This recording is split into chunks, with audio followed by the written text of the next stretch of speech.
السلام عليكم ورحمة الله وبركاته.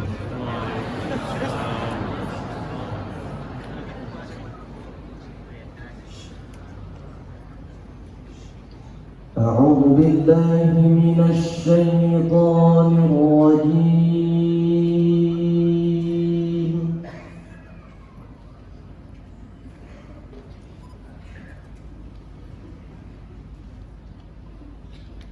بسم الله الرحمن الرحيم.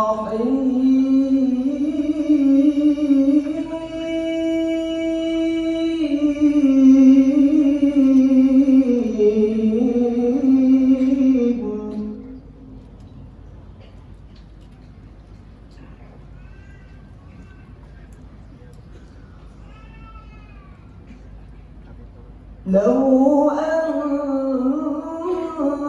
أنزلنا هذا القرآن على جبل لرأيته خاشعا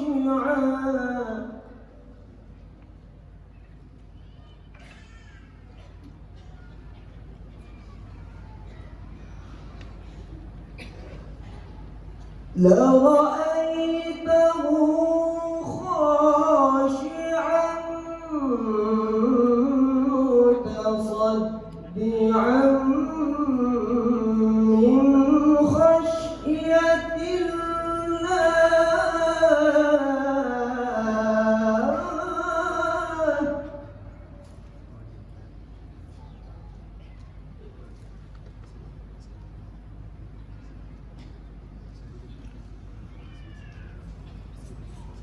وتلك الأمثال نضربها للناس لعلهم يتفكرون.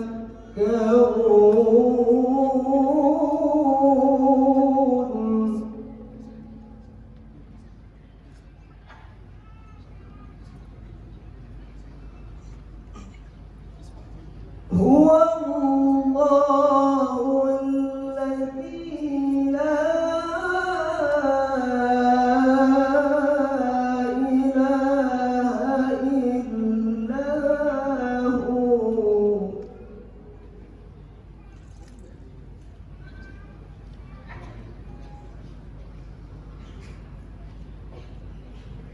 عالم الغيب والشهادة هو الرحمن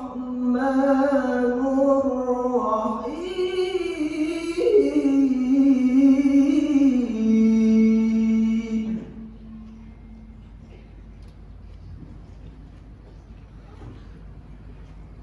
هو الله الذي لا إله إلا هو.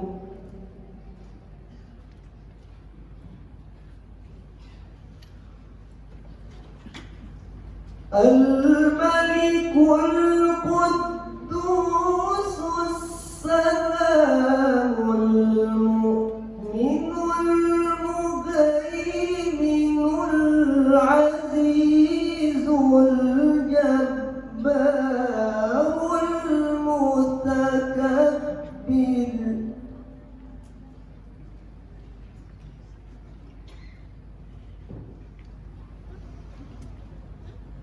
سبحان الله عما يشركون.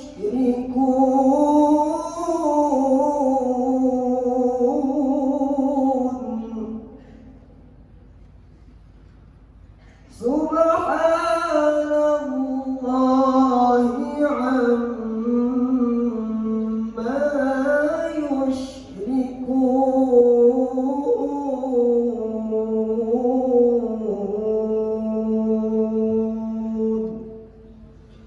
صدق الله العظيم.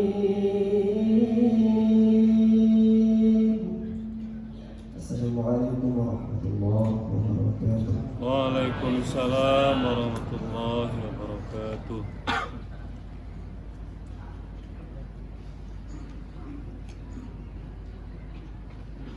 Bapak dan Ibu yang kami hormati, acara selanjutnya sambutan sekaligus membuka acara secara resmi oleh Rektor Universitas Negeri Padang. Kepada Bapak Krisma Dinata PhD, kami silakan.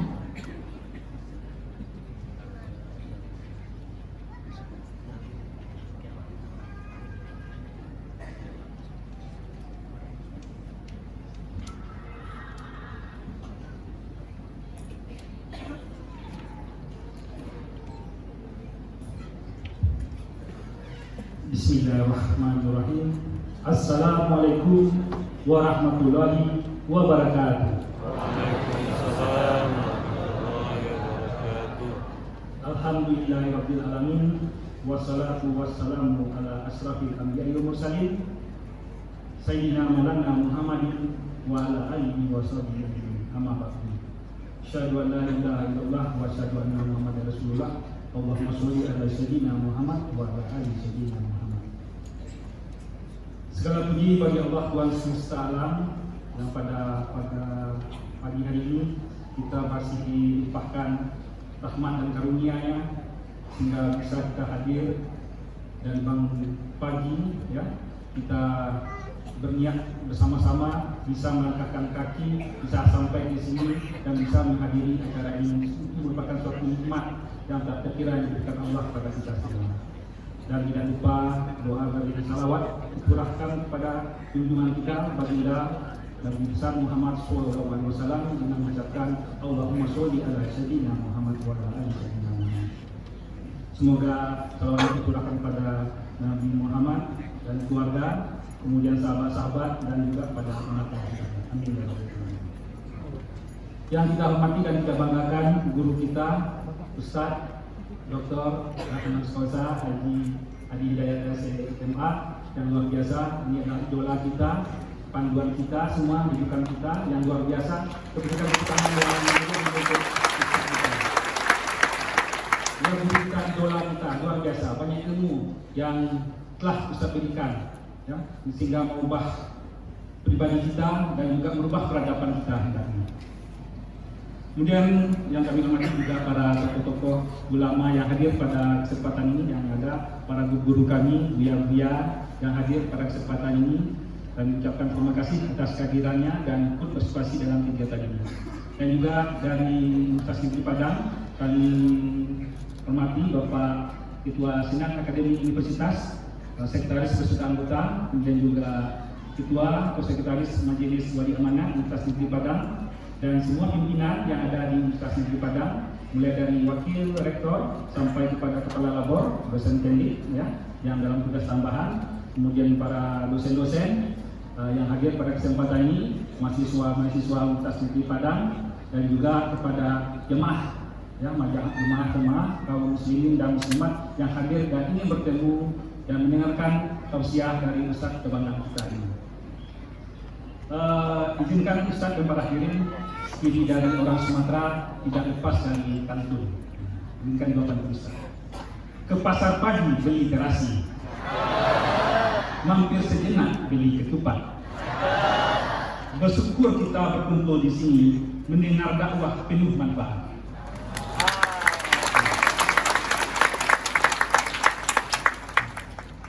Satu lagi Bapak. Bunga mawar di taman mekar, harumnya semerbak sampai ke jauhan. Ustaz Adi Hidayat datang membawa kabar, menuntun kita ke jalan kebaikan. Bapak Ibu hadirin yang dirahmati Allah SWT.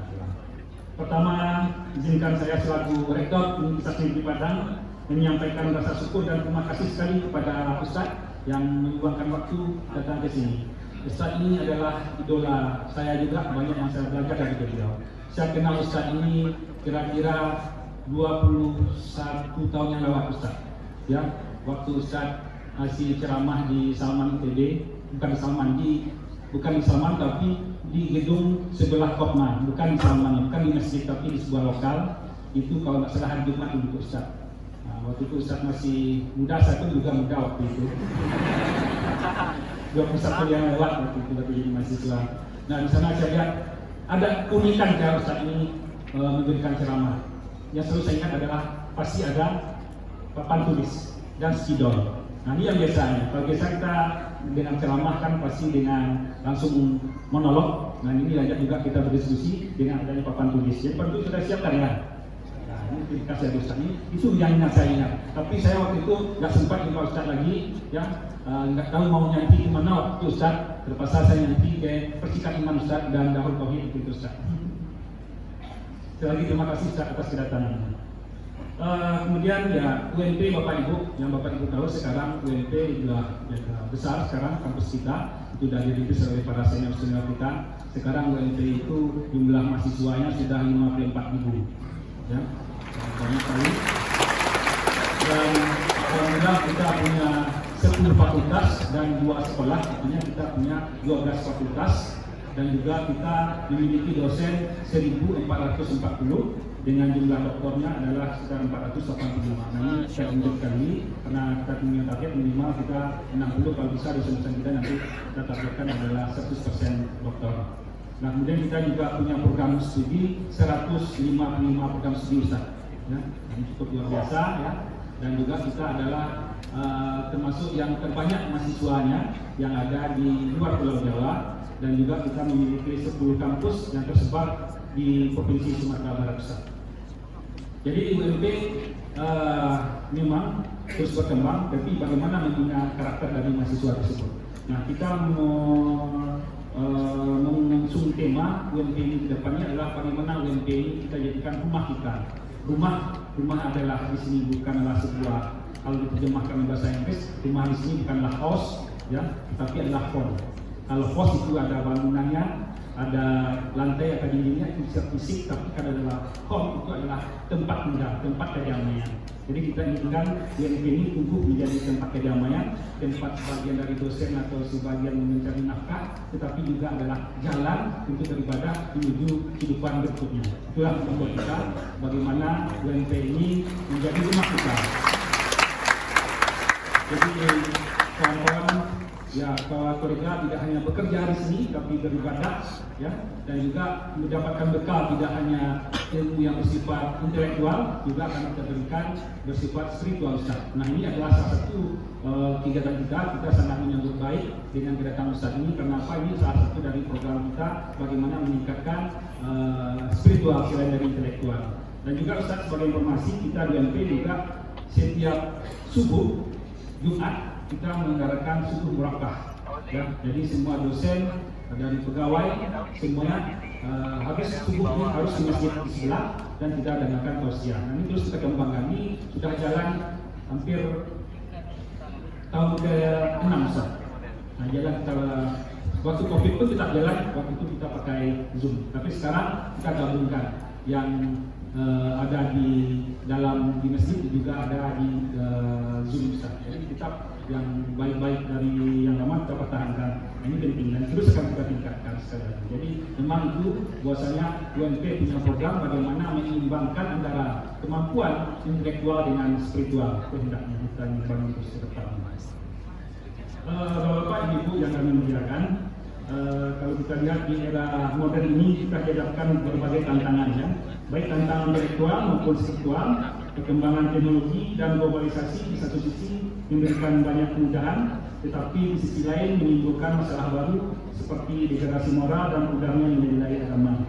Karena itulah tentu bagi kita semua untuk senantiasa menjaga dan memperkuat iman kita agar tetap berada di jalan yang diridhai oleh Allah SWT. Dalam konteks ini kehadiran Ustaz Hidayah di tengah-tengah kita menjadi sangat relevan Bapak Ibu semua. Beliau dikenal sebagai ulama yang tidak hanya menyampaikan dakwah dengan penuh hikmah, tetapi juga mampu menjawab tantangan zaman dengan pendekatan yang sesuai dengan kebutuhan masyarakat modern. Semoga melalui ceramah yang kami beliau sampaikan ini, kita semua mendapat pencerahan, motivasi, dan inspirasi untuk menjadi muslim lebih baik, lebih taat, dan lebih berperan di dalam masyarakat. Hadirin yang kami muliakan, Pada kesempatan ini kami ingin menyampaikan apresiasi yang setinggi-tingginya kepada panitia yang telah menyelenggarakan ini, kemudian dari tim Ustaz Adi Hidayat, kemudian dari tim dari Payakumbuh juga yang telah ikut dan mensukseskan acara ini. Kami ucapkan terima kasih dan semua hadirin yang tertib juga bagian dari partisipasi ikut memeriahkan acara ini. Dengan mengucapkan Bismillahirrahmanirrahim, kita buka kegiatan safari dakwah tabligh akbar Ustaz Adi Hidayat di kampus UNB tercinta ini. Bismillahirrahmanirrahim. Akhir kata, mari kita bersama-sama mendengarkan tausiah dari Ustaz Dr. Adi Hidayat dengan hati terbuka, pikiran yang jernih, dan semangat tinggi yang terus memperbaiki diri. Semoga apa yang disampaikan oleh Ustaz nanti dapat menjadi bekal bagi kita semua dalam menjalankan kehidupan baik di dunia maupun di akhirat nantinya. Sekali lagi terima kasih atas perhatian Bapak Ibu jamaah sekalian. Semoga acara ini berjalan dengan lancar dan membawa manfaat yang besar bagi kita semua. Wallahu muwaffiq ila aqwamit thoriq. Assalamualaikum warahmatullahi wabarakatuh. Waalaikumsalam warahmatullahi wabarakatuh.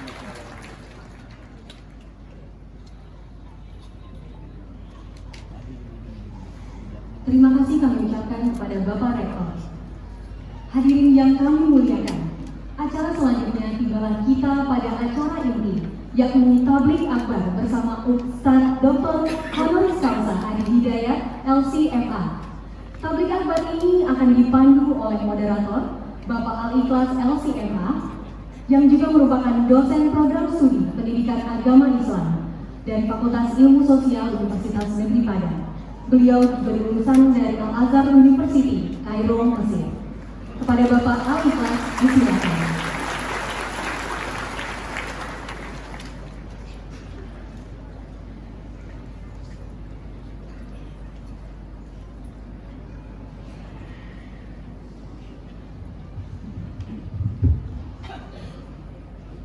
Bapak Ibu hadirin wal hadirat yang dirahmati oleh Allah Subhanahu wa taala. Sebelum kita mulai kegiatan kita pada pagi hari ini, kita terlebih dahulu mengundang Ustaz kita Al-Mukarram atau Ustaz Adi Hidayat untuk naik ke atas pentas. Pada foto Ustaz.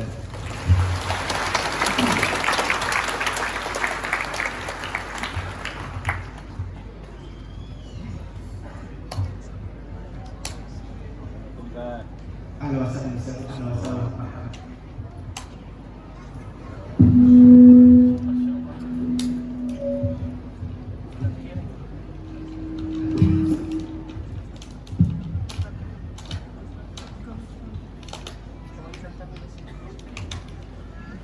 Seiring balang berbarabah, barabah lalu balang mandi. Seiring salam bersambah, sambah lalu salam kembali. Assalamualaikum warahmatullahi wabarakatuh. Waalaikumsalam warahmatullahi wabarakatuh. Innal hamdalillah nahmaduhu wa nasta'inuhu wa nastahdihi wa na'udzu bihi min shururi anfusina wa min sayyiati a'malina. فمن يهده الله فلا مضل له ومن يضلله فلن تجد له وليا مرشدا. نشهد أن لا إله إلا الله ونشهد أن سيدنا وحبيبنا محمد صلى الله عليه وسلم أنه لا نبي ولا رسول بعده. Yang terhormat Rektor Universitas Negeri Padang Bapak Kris Madinata PhD dan segenap pimpinan serta sivitas akademika Universitas Negeri Padang, dan umumnya kepada kita kaum muslimin dan muslimat, hadirin wal hadirat yang dirahmati oleh Allah Subhanahu wa taala. Bersyukur kita kepada Allah Subhanahu wa taala pada kesempatan kali ini kita bisa bertatap muka bersama guru kita, bersama buya kita Al-Ustaz Al-Mukarram Dr. Adi Hidayat LC-MA.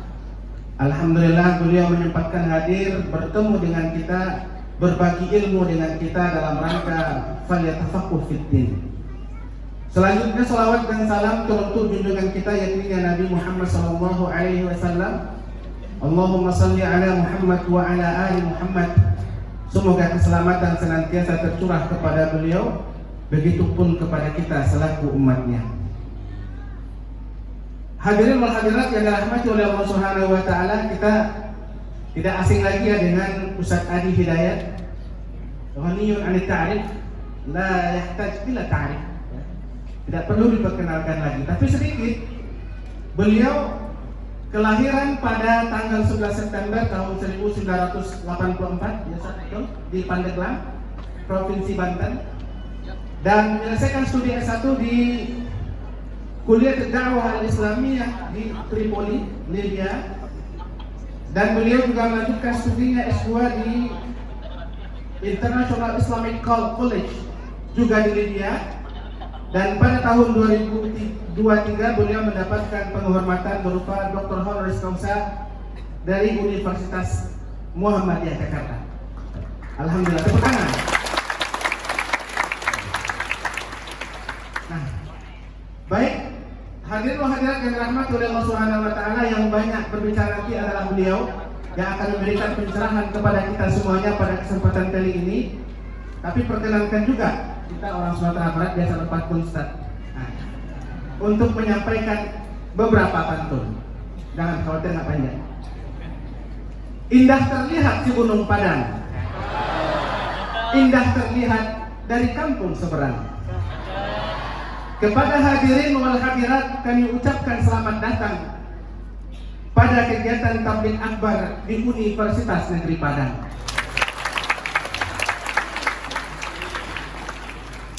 Goreng pisang dan sebungkus ketan, enak dimakan di pagi Jumat. Ini kegiatan bukan sembarang kegiatan, tapi tabligh akbar bersama Al-Mukarram Ustaz Adi Hidayat. Satu lagi buat beliau. Jikalau Tuan membeli pedang,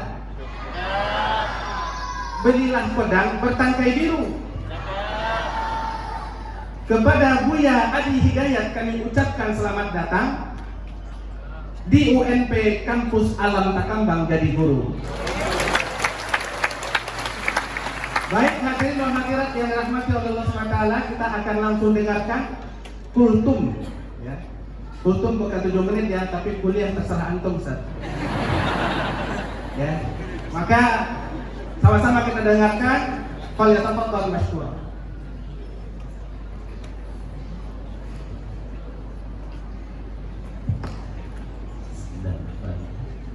Assalamualaikum warahmatullahi wabarakatuh.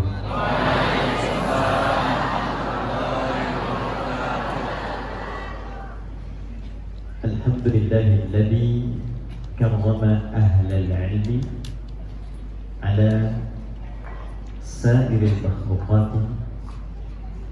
Usalli wa nusallimu ala al-habibil mustafa nabiyyina wa sayyidina Muhammadin wa ala alihi wa sahbihi wa dhurriyyatihi wa ummatihi ila yaumiddin wa ba'd.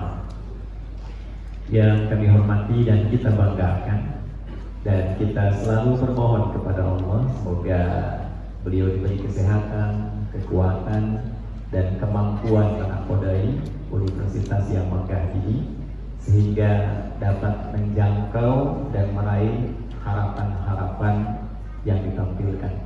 Pak Rektor kita, ini saya harus balas pantunnya tadi.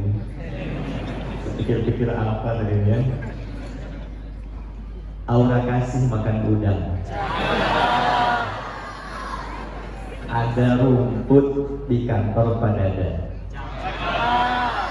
Terima kasih sudah diundang, disambut oleh rektor kita yang mengaku masih muda.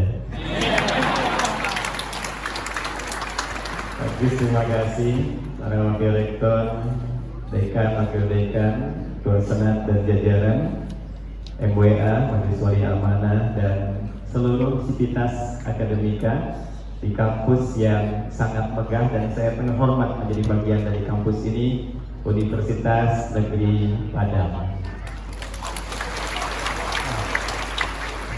Ini istimewa tabligh akbar atau tausiah di pagi menjelang siang ini. karena pematerinya membawa hidayah, MC-nya paling ikhlas.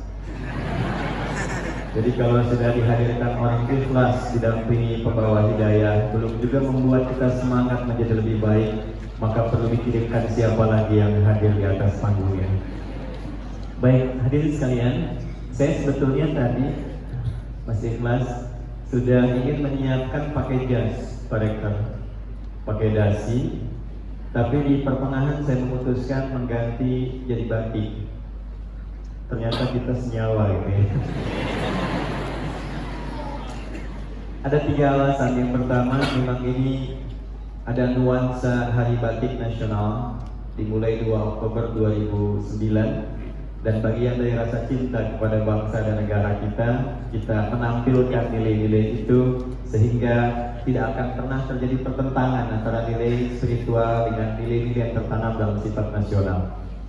Yang kedua, batik itu dulu asalnya dari kata ambatik. Ya, ambatik itu dari kata amba, sesuatu yang terhampar luas. Kemudian atik, titik-titik yang mengukir satu visi. Jadi saya mengenakan pakaian ini karena saya merasa akan memasuki satu hamparan kampus yang begitu luas, yang di situ akan terukir sejarah-sejarah yang menginspirasi bagi seluruh wilayah dan negara Kesatuan Republik Indonesia. Kemudian yang ketiga, karena ini ada irisan dengan penguatan spiritual, para ulama khususnya di Jawa itu kalau hobinya tidak pakai baju putih, itu menggunakan batik. Karena saripati Al-Quran itu dirangkum di Al-Fatihah. Al-Fatihah terangkum di Bismillahirrahmanirrahim. Bismillahirrahmanirrahim itu terangkum di huruf ba, dan ba itu dimulai dengan titik. Ada yang mengatakan ba ditambah dengan titik disingkat menjadi batik. Jadi ketika dia menggunakan batik, dia merasa pakaian itu adalah nilai Qur'ani yang menyelimuti langkah dan kehidupannya. Jadi itu alasan saja kenapa ganti pakai batik. Bapak Ibu sekalian, ada hadis tercantum di dalam Sunan Abu Daud. Abu Daud ini nama aslinya Sulaiman. Beliau berasal dari Sijistan, sehingga dikenal dengan Sulaiman As-Sijistani. Sijistan ini kita tahu bukan dari negara Arab, bukan di kawasan. Kalau Tan itu pecahan Soviet di masa lalu, tapi ada kebiasaan yang unik terjadi sejak era jahiliyah, dipertahankan di era Islam untuk memperkenalkan diri jika bukan berasal dari lokal yang disinggahi. Untuk menunjukkan bahwa saya bukan dari sini, tapi nilai-nilai yang diajarkan di sini sudah sampai ke tempat saya dan memberikan pengaruh pada kehidupan saya. Itu rumusnya, ditambah alif lam di depannya, ujungnya tambahkan i. Jadi Sulaiman dari Sijistan maka dikenal dengan Sulaiman As-Sijistan. Ya, ada juga yang dihapuskan nama aslinya, tapi diviralkan daerahnya untuk diperkenalkan bahwa tempat saya tinggal dan lahir itu lebih penting dibandingkan individu saya sendiri. Contoh gini, kenal Imam Al-Bukhari? Kenal di mana? Ini masih lumayan kan ya. Di Pekanbaru itu saya tanya kenal Fir'aun? Kenal. Saya langsung mau udahan tuh. Al-Bukhari itu bukan nama asli. Nama aslinya Muhammad, punya bapak namanya Ismail, kakeknya Ibrahim, buyutnya Al-Mughirah, yang buyutnya Al-Bardizbah, tinggal di Kecamatan Jufa, Kabupaten Bukhara, Provinsi Khorasan, negara Uzbekistan sekarang. Karena berasal dari Bukhara, beliau ingin perkenalkan, saya bukan dari Madinah. Karena nanti beliau salah satunya belajar untuk mengambil hadis Nabi di area Madinah. Sampai sekarang tempat belajar beliau dibangunkan masjid dikenal dengan Masjid Al-Bukhari. Datang ke situ menyampaikan, saya bukan dari sini, tapi saya dari tempat yang jauh di Bukhara. Namun Islam itu bisa merubah kehidupan spiritual dan intelektual saya sehingga bisa menjadi seperti ini. Maka dikenalkanlah kemudian dengan nama Al-Bukhari dan diviralkan sampai dengan sekarang. Padahal mesti bangga karena di antara setiap ahli hadis yang memiliki gelar tertinggi bernama Muslim orang yang paham dan mengerti hadis sampai ke runtutan periwayatnya. Sanad. Saya terima dari sikulan sampai ke Nabi SAW. Orang terakhir yang memiliki predikat itu bukan orang dari Arab, bukan dari Mekah, bukan dari Madinah, bukan dari Bukhara, tapi dari Padang. Namanya Syekh Yasin Al-Padani. Yasin bil Isa Al-Padani, seorang mufti pemberi sanad di Masjidil Haram yang seluruh murid-murid dan para intelektual di dunia datang jika ingin mendapatkan hadis di wilayah Masjidil Haram, itu datangnya kepada beliau.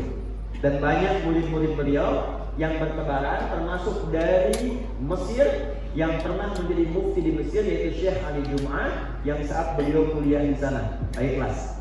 Nah, sanad dari Syekh Ali Jum'ah itu saya juga mendapatkan sanad dari beliau. Jadi sanad saya tersambung juga pada ulama Padang, yaitu Syekh Yasin bil Isa Al-Padani. Baik. Bapak Ibu sekalian, kembali ke Sulaiman As-Sistani. Beliau ini seorang pakar hadis. Kurang lebih mengumpulkan 4.800 hadis yang dikodifikasikan, dibukukan, dan disusun berdasarkan urutan fikih. Jadi kalau ada hadis disusun topiknya berdasarkan urutan fikih, itu disebut sunan namanya. Kalau dia disusun secara tematik tentang tema-tema kehidupan, dari bangun sampai tidur lagi, itu disebut jami' namanya. Contoh, Imam Al-Bukhari itu kitab sahihnya disebut jami'. Lengkapnya Al-Jami' Al-Sahih Al-Musnad Al-Mukhtasar min umuri Rasulillah sallallahu alaihi wasallam wa sunanihi wa ayyamihi. Itu lengkap. Coba ulangi. Nah, karena kepanjangan, maka disebutnya disingkat Sahih Al-Bukhari. Kenapa disebut jami'? Maksudnya begini, kalau Anda ingin belajar hadis tentang kehidupan teladan Nabi secara tematik, Anda akses buku saya. Tidak harus semua. Anda di sini seorang ahli ilmu, sivitas akademika, jelas. Keluarkan topik yang ketiga, Kitabul Ilmi. Ada 97 topik di dalamnya. Badul Wahyi tentang legitimasi Nabi. Kitabul Iman tentang bagaimana cara menguatkan iman dan menjaga supaya tidak turun. Ada 57 hadis di dalamnya. Subtopik ayat hadis, ayat hadis. Nah, subtopik yang ketiga itu temanya tentang ilmu. Bagaimana cara belajar, hari apa bagusnya belajar, tema laki-laki apa, perempuan apa, bagaimana cara menghafal supaya kuat tidak mudah lupa. Anda kalau ingin mengakses itu sesuai dengan profesinya, itu silahkan akses yang Sahih Al-Bukhari. Tapi kalau ingin belajar tentang fikih, cara sholat yang terukur, dari mulai wudhu syaratnya, takbir sampai dengan salam, maka yang paling lengkap di kitab Sunan namanya. Ini tidak, sami Allah liman hamidah, ingin sujud, yang turun apa dulu? Lutut nempel dulu, ataukah telapak tangan dulu? Nah, di antara dua itu, kalau Anda mau cari di Sahih Al-Bukhari, itu sampai kiamat kurang 2 hari nggak akan ditemukan. Karena memang topiknya tidak menjangkau itu, ditemukannya di Sunan. Di antara sekian kitab Sunan yang menjadi andalan sebagai referensi utama, itu kitab Sunannya Sulaiman As-Sistani. Beliau ini kalau disebut hadis itu langsung paham, baru dengar itu tahu, oh ini sahih, ini dhaif, ini dhaifnya kualitas begini, ini yang masih bisa diamalkan, ini yang ditolak. Sehingga Ibnu Qayyim Al-Jauziyah berkomentar begini, bilang dulu ada sosok nabi yang mudah melunakkan besi, namanya Abu Daud. Maka ini lisan yang mudah melunakkan hadis, maka diviralkanlah gelarnya Abu Daud. Itu asalnya. Selain kunyah bagi dirinya, juga penghormatan gelar yang melekat kepada beliau, saking ringannya beliau menguasai hadis. Di dalam Sunan Abu Daud ini ada salah satu hadis yang kualitasnya sahih, sanadnya tersambung pada sahabat Abu Hurairah radhiyallahu anhu. Nah, jadi saya tadi panjang-panjang ingin menerangkan hadis ini. Apa hadis yang dimaksud?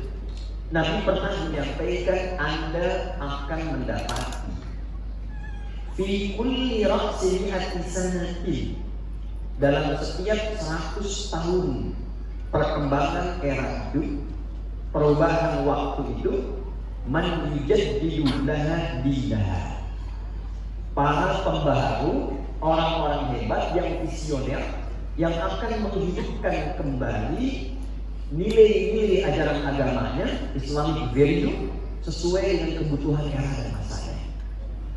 Nah, di titik inilah saya ingin menyambung sambutan Pak Rektor tadi, bagaimana UNP menyambut konteks hadis itu dengan menjadi pembaharu dan inspirator yang menggerak dunia dimulai dari titik ini menuju Indonesia emas berkemajuan dan menginspirasi dunia dan menunjukkan pada dunia di titik inilah perubahan dan peradaban akan dimulai.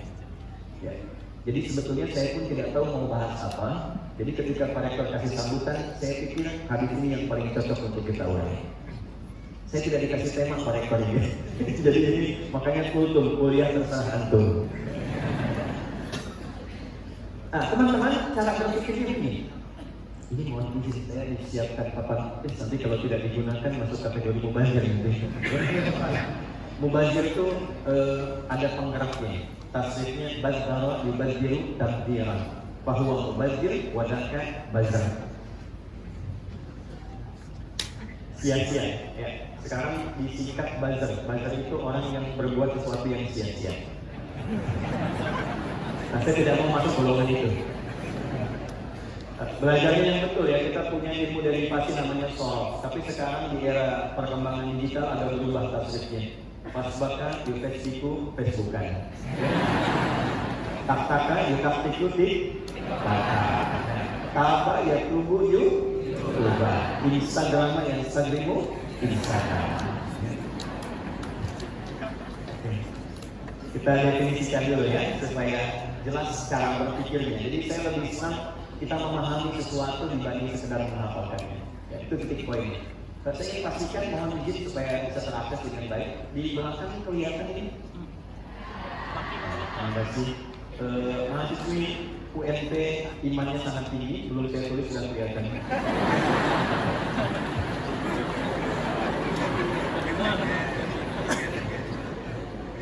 Ya, siap 100 tahun gitu. Nanti kita definisikan dengan yang kita turunkan dari sini. Bagaimana cara mengukur dan mengetahui? Ada sebagian di antara para pegawai pengetahuan kita, para ulama, yang mencoba menarik garisnya era pasca kenabian. Dihitung dari Khulafaur Rasyidin, ditarik 100 tahun ketemu Umar bin Abdul Aziz, tarik lagi 100 tahun ketemu Imam Syafi'i, terus demikian. Tapi ada satu rumus yang cukup menarik. Sebab kalau kita menghitung seperti itu, hitungannya belum tentu sampai di dalam kita. Lalu siapa pembaharunya?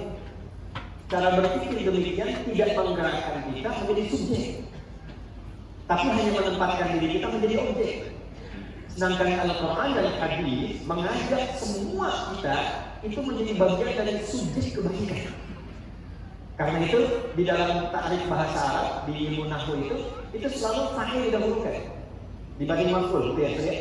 Selalu mubtada. La yajuzu ibtida'u min nakirah ma lam tufidka inda zaidin namirah. Tidak boleh menjadi pionir kalau tidak ada hasrat untuk memberikan manfaat.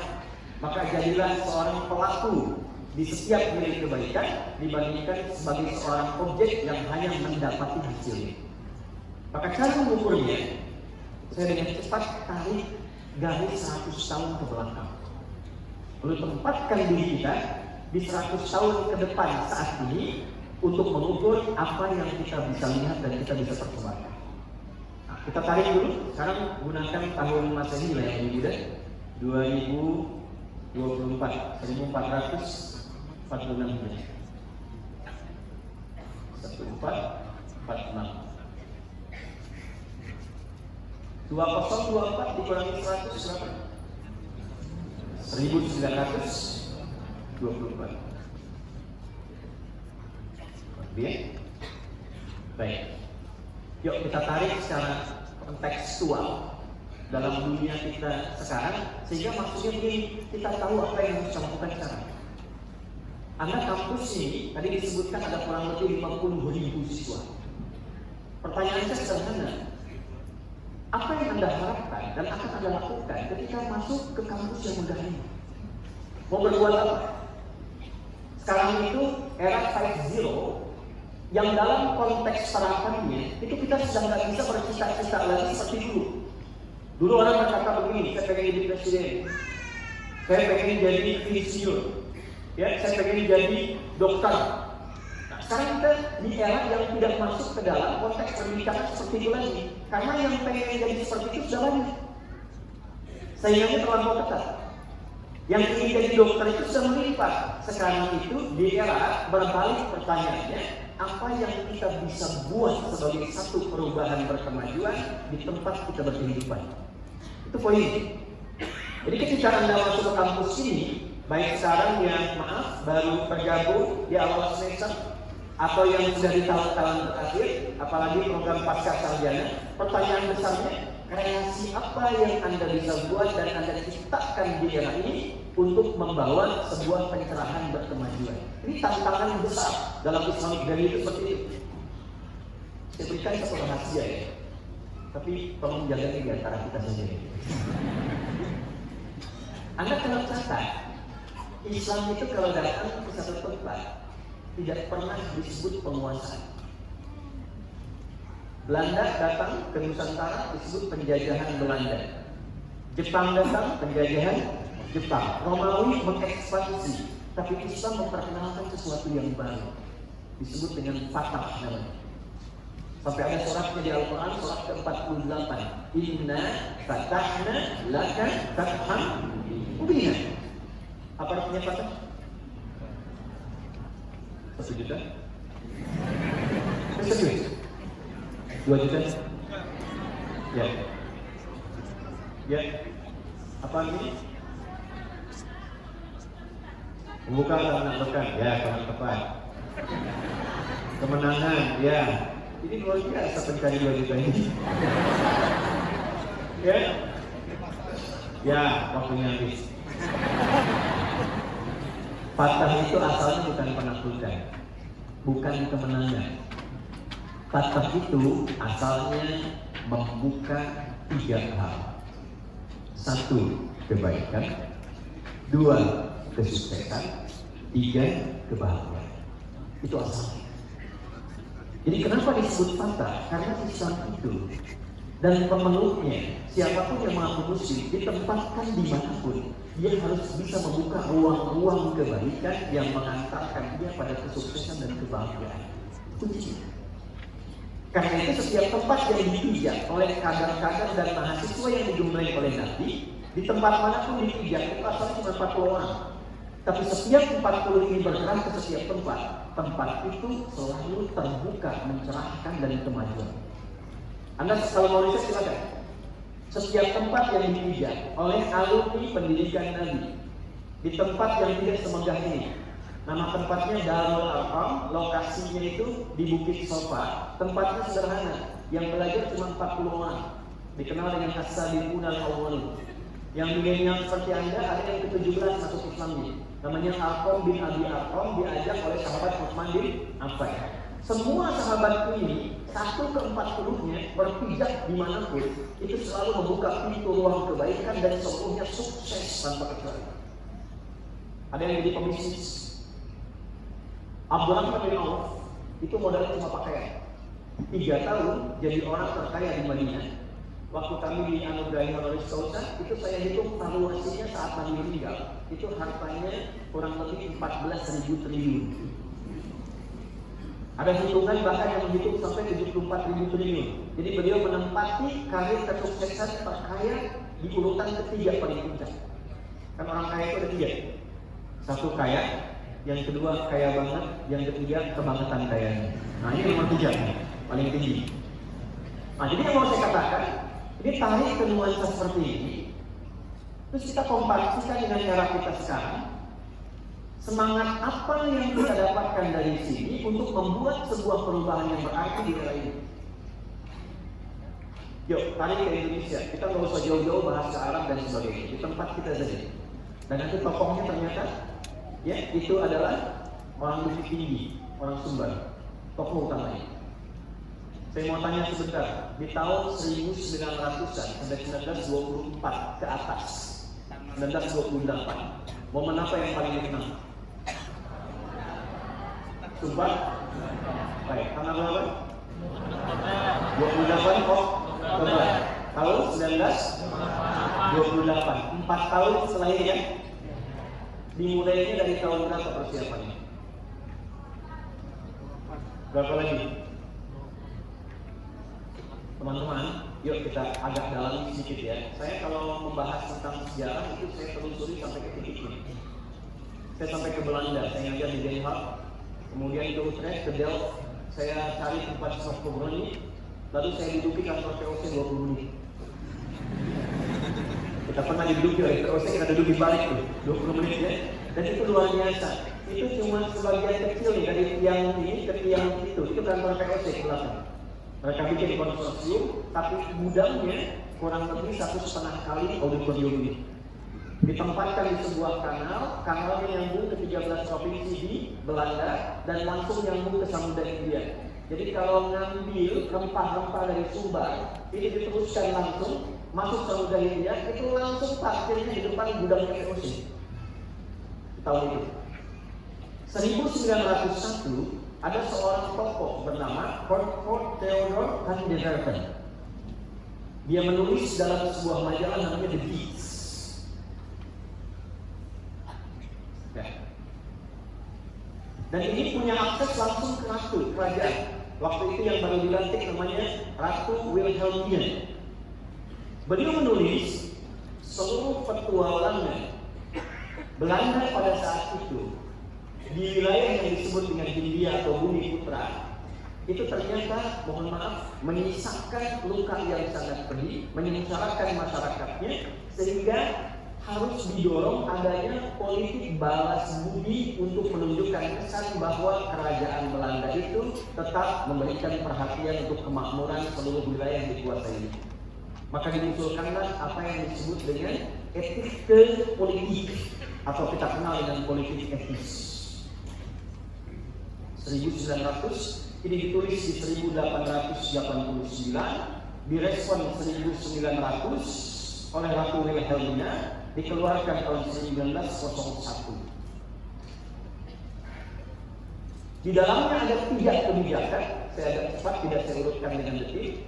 Ada 3 kebijakan dari politik etis ini, yang 3 inilah akan merubah peradaban kita dan kelak juga melahirkan kampus-kampus besar seperti UNP ini. Saya mau tanya, nggak usah buka-buka, nggak usah googling. Yang 3 ini apa? Angkat tangan besar. 1, 2, ada? 1, 2, ya? Betul. Irigasi, imigrasi, satu lagi edukasi. Pak Surya tolong catat ya, amplopnya nanti 1 ya.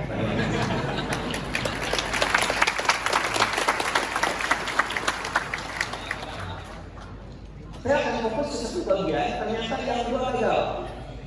Irigasi gagal karena konsep pengairan yang tadinya diminta untuk menata wilayah-wilayah di Bumi Putra supaya perkebunannya dan persawahannya mengalir baik, ternyata disentralisasikan di kebun-kebun Belanda saja. Ternyata korupsi sudah ada dari sejak dulu. Ya. 2, imigrasi yang tadinya rancangnya Jawa supaya tidak terlampau pada disebar ke Sumatera dan Kalimantan, ternyata dibawanya ke area kebun Belanda lagi. Maka dihentikanlah 2 proyek yang pertama itu, difokuskanlah pada sifat edukatifnya. Di edukasi itulah saat dibuka, kemudian diharapkan anak-anak Bumi Putra untuk mendapatkan akses belajar sampai dengan ke Belanda. Sehingga di tahun 1922, saya lompat cepat, kurang lebih sudah ada 75.000 anak Bumi Putra belajar di sekolah dasar Belanda.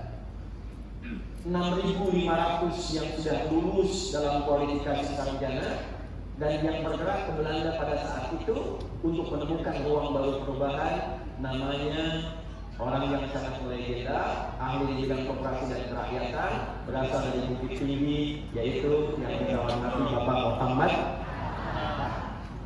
Maka beliau membuat satu perhimpunan, ya, yang merespon perhimpunan yang dibuat oleh Budi Utomo di tahun 1908. Itu asalnya dari Fakultas Kedokteran Skopje, 20 Mei 1908. Jadi anak-anak Fakultas Kedokteran, Anda punya peran dalam membangun bangsa kelak, ya, karena Anda yang siapa pertama nanti yang mendirikan perhimpunan mahasiswa pada masa itu. 1908 itu masih lokal. Deklarasinya di Jogja pada tanggal 5 Oktober 1908. Kemudian setelah itu saya lompat 1922, Bung Hatta mendirikan satu perhimpunan yang sangat melegenda di Belanda bernama Indische Vereniging, yang telah berubah jadi Indonesia Vereniging atau Perhimpunan Indonesia, PI. 1924 menggerakkan satu majalah namanya Indonesia Merdeka, IM. Digerakkan dari sini menghimpun semua yong, anak-anak muda dihimpun, para pelajar senusantara, digerakkan jadi satu secara singkat. Deklarasi itu terjadi 4 tahun kemudian, ya, 1928. Persiapan dari tanggal 26 sampai dengan tanggal 28 Oktober dideklarasikan. Kemudian lahirlah apa yang disebut dengan Sumpah Pemuda dengan 3 bagian pokok utama yang menjadi landasan pacu pesawat Indonesia terbang tinggi 17 tahun setelah itu. Peristiwa yang dinantikan selama puluhan ratusan tahun belum pernah terjadi. Dengan ini hanya 17 tahun kemerdekaan bisa diraih setelah peristiwa Sumpah Pemuda. 28 Oktober 1928 ditambah 17 jadi berapa? 1945. Jadi yang mereka buat di tahun 1924 itu landasan pacu yang mengantarkan pada kemerdekaan. Tokohnya siapa? Yang danai. Saya kita. Kalau kita kembalikan ke hadis Nabi, setelah 100 tahun ada yang memperbaiki itu lagi. Ada yang menghidupkan semangat itu untuk mengisi nilai-nilai kebaikan sesuai dengan Nabi. Jadi kalau kita riset secara akademis, 100 tahun kemudian di era kita sekarang, cara kita mengisi itu bagaimana? Dan sekarang disadari atau tidak, bulannya sama. Bulan apa sekarang? Tahunnya 2024. Jadi Anda mahasiswa yang baru masuk, kuliah 4 tahun di S1, S2-nya, S3-nya, Anda punya misi. Kalau dulu 4 tahun landasan 1924 ke 1928, maka dari MP direncanakan dasar pijakan Indonesia emas ke depan menuju 2028 sebagai landasan pacu. Challenge saya kepada Anda, bisa nggak kita siapkan dari sekarang? Dimulai dari MP saat kampus lain belum bergerak. Ketika kampus lain turun ke jalan, Anda menyiapkan sebuah konsep mencerahkan berkemajuan untuk membangun Indonesia emas berperadaban. Dibuat oleh para staffnya, visi UNP 4 tahun ke depan, mencetak mahasiswanya seperti ini. 17 tahun setelah itu diraih Indonesia emas. 2024 tambah 4, 2028 tambah 17, 2045. Saya tanya pada Anda, Indonesia emas itu harapannya berapa?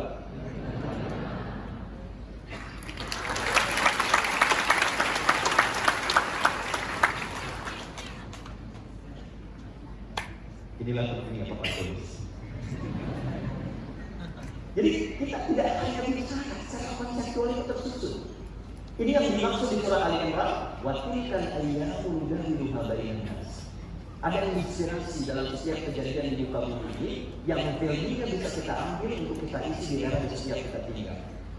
Sekarang pertanyaan besarnya, kalau kita ingin sambut anugerah waktu, era, dan tanggal yang diberikan ini, bagaimana cara kita memulai? Di titik ini kemudian baru kita akan mulai tausiah. Jadi yang tadi mohon izin baru buka ini. Itu tadi ya, harus saya mulai sekarang. Baik, cukup sampai di sini. Baik, yuk kita mulai teman-teman sekalian. Saya masuk ke dunia kampus ya. Apa yang bisa dipersembahkan di dunia kampus? Seperti apa? Islamic Value memberikan sebuah catatan dan peran yang penting untuk mendorong kita menjadi pribadi intelektual yang hebat sehingga berpengaruh dan sukses di setiap zaman. Itu poin yang ingin kita teruskan. Sebelumnya saya ingin sampaikan sejenak, apakah uraian saya terlalu cepat? Ya, baik. Kalau itu saya jaga ritmenya sampai di sini. Kalau terlalu cepat, Anda boleh angkat tangan, saya langsung berhenti dan tutup salamnya. Oke, ya kita mulai. Kita mulai dari undang-undang kita dulu supaya selalu ada sinergitas antara undang-undang ya dengan nilai-nilai agama yang tercantum di dalamnya. Tolong catat kalimat ini. Di Indonesia itu negara yang sangat unik. Anda tidak akan pernah dapatkan konsep ini di negara manapun. Ambil contoh ini, Amerika hebat ya? Kuat ya? Pertanyaannya pernah nggak ke Amerika? Saya ketemu dia 2 tahun lalu di Amerika di Desember 2022. And when I was there in America, I visited DC, Washington DC, and visited National Mall. See? Jadi kita pernah kunjungi Amerika. Saya datang ke DC, Washington DC. Saya ngajar di Boston sebentar, ke New York, ke DC. Di DC ini ada satu hal yang sangat unik. Ada namanya National Mall.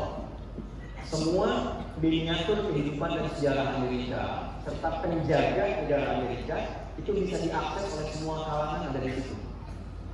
Jadi petang itu berarti begini. Di sini ada Capitol, DPR ini. Di sini ada White House, POTUS di sini. Ya, Presiden Amerika. Di sini ada tugu, teman-teman. Tubuhnya kecil. Ini. Di sini diikuti oleh bendera-bendera federal di seluruh wilayah Amerika. Ini lapangan luas. Harapannya ini, kalau di sini anggota parlemennya punya perbedaan pendapat dan menarik ke kepentingan masing-masing, ketika keluar dari sini melihat lagi tubuh persatuan ini. Semua keputusan di Dewan harus sesuai dengan nafas dan kepentingan semua wilayah federal di Amerika. Jika POTUS, Presiden Amerika, punya kepentingan sendiri, keluar dari White House, dia melihat ini lagi, dia merasa kepentingannya harus sesuai dengan kepentingan Amerika. Dan ini dikontrol secara sistem oleh masyarakat. Masyarakat boleh akses.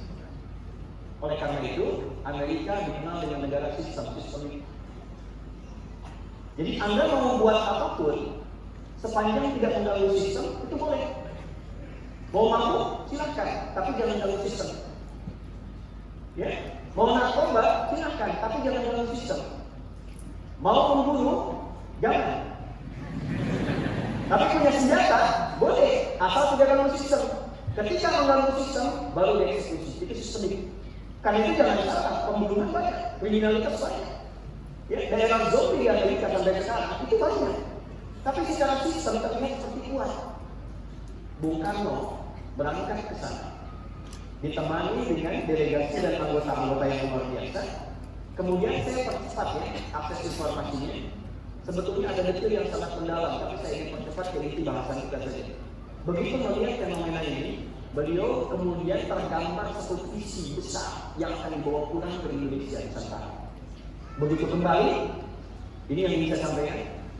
Beliau tetapkan ingin membuat sebuah monumen yang lebih tinggi dibandingkan dengan Amerika, dan di atasnya diberi hiasan yang tidak didapatkan di Amerika. Maka pulang dari situ, pulang dari Amerika, lawatan 18 hari, beliau tetapkan untuk membuat satu monumen bersejarah besar yang menjadi akses nasional seluruh wilayah Indonesia. Itulah yang kita kenal dengan Monas. Tingginya hampir 3 kali lipat dibandingkan dengan Tugu Amerika. Atasnya itu ada masjid. Filosofinya apa? Filosofinya di Amerika sehebat apapun negara sistem, saya akan buat masyarakat, saya akan buat rakyat saya memiliki kehebatan yang lebih tinggi dibandingkan dengan Amerika, dan generasi yang saya akan bangun adalah generasi emas. Itu terjadi jauh sebelum kita bakal hadir di tempat ini. Tapi yang tidak banyak orang tahu, cara membuatnya bagaimana. Gubernur Jakarta yang lalu, kami sempat berdialog untuk melihat peta lama Jakarta. Ternyata Monas itu teman-teman, itu saat didirikan, itu ditarik garis lurus. Garis lurusnya bertemu di pusat spiritual, yaitu Masjid Istiqlal. Jadi ini menghadap kiblat. Oh, ini bukan utak-atik ya. Tapi ini fakta sejarah. Ketika Anda menyusun peta ini menghadapkan sejarah dengan sisi dan menghadapi pertanyaan besarnya, visi apa yang dibangun oleh orang-orang pada masa itu? Mengapa membangun generasi emas dengan keilmuan dan jiwa yang tinggi itu mesti dihadapkan ke arah kiblat dalam penguatan studi? Halo, kenapa ini? Ini pertanyaan besar nih. Karena ternyata orang-orang kita yang terlibat dalam pemerintahan di tempo dulu itu kebanyakan mereka di kata-kata ulama. Ya Haji Abu Salim, seorang diplomat, menguasai beragam bahasa. Jangan salah, ahli tafsir, ahli fikih, ahli hadis. Resimen di militer dari mulai Jawa sampai dengan Sumatera, sampai ke Aceh, sampai ke Papua, kalau kita teruskan, itu rata-rata banyak ulama terlibat di dalamnya. Dan secara konseptual ternyata diuraikanlah tidak mungkin mendidik dan menghasilkan generasi emas itu kecuali mengoptimalkan 3 potensi besar yang ada pada diri manusia. Di titik inilah menjadi bahasan penting bagi Bapak Ibu, para dosen dan Universitas Akademika di UNP. Kalau ingin mencetak mahasiswa yang unggul, yang emas, yang hebat, maka pastikan 3 hal ini, Pak. 1, saya cepat. Ini inti manusia. Ada aspek fisika. 2, ada aspek intelektual. 3, teman-teman, ada aspek spiritual. Di sini ada bodinya, di sini ada akalnya, di sini ada rohnya. Dan dengan 3 ini kita disebut manusia. Jadi kalau 1 hilang dari 3, itu kemanusiaannya akan hilang dan dipertanyakan. Rohnya hilang, itu meninggal. Akalnya hilang, jadinya mati. Fisiknya hilang, gentayangan. Kedua. Saya mohon izin, saya agak lambatkan karena di sini ada substansi yang sangat penting. Kalau ingin jadi orang hebat, unggul, mencapai apapun seperti yang diharapkan, maka pastikan 3 ini terdidik dengan baik. Dan inilah pola pendidikan yang diviralkan oleh Nabi sejak beliau diutus dan diangkat oleh Allah menjadi Nabi dan Rasul. Tidak pernah beliau diberikan pedoman kecuali mengoptimalkan 3 bagian ini. Pernah lihat Nabi senang olahraga? Beliau gulat juga kan? Beliau memanah juga kan? Berkuda juga kan? Yang paling menarik, beliau pernah mengajarkan anak-anakmu itu berenang. Pertanyaan besarnya begini, mau berenang di mana di padang pasir? Oke? Tapi kalimatnya jelas, alimu auladakum as-sibah atau wahidahnya. Ajarkan anak-anakmu itu berenang dan menembak, melontar. Ternyata visi besar, boleh jadi caranya bisa berubah, tapi Anda bisa kreasi, bisa menjadi olahraga yang meningkatkan tubuh dan menguatkan. Dulu memanah, sekarang bisa tembak. Ya, dulu berenang tidak berenang, sekarang bahkan ada pelajarannya, ada teorinya, ada turunannya, sampai aspek kesehatannya. Jadi 1. Ya, jadi kalau bagian eksekusi paling bawah, paling utama ini tidak dioptimalkan, maka tidak berguna rancangan dan rumusan pikiran yang ada di akal kita. Jadi bagian pertama. 2, saya cepat. Bagian kedua ini, teman-teman sekalian, Bapak dan Ibu, ini akan ringan kerjanya kalau bagian kedua itu kita kuatkan, yang ini. Akal. Semakin banyak ilmunya, semakin ringan tugas fisiknya. Semakin pintar otaknya, semakin ringan kerja tubuh bagian luarnya. Ya. S1 dengan S2. Kalau melamar kerja itu tempat kerja yang paling nyamannya yang S1 atau S2? Posisinya paling mana yang paling tinggi? S1 atau S2? Salarinya bagaimana? S2. Jadi begitu Anda naik ke atas, semakin tinggi ilmunya, semakin kuat wawasannya, semakin ringan kerja tubuhnya. Tinggal tunjuk, pakai telunjuk, yang lain mengerjakan. Tapi kalau tidak tinggi, tidak kuat, Anda nggak banyak baca, tidak banyak meningkatkan kemampuan intelektual, maka lemah dan sulit serta berat kerja tubuh fisik.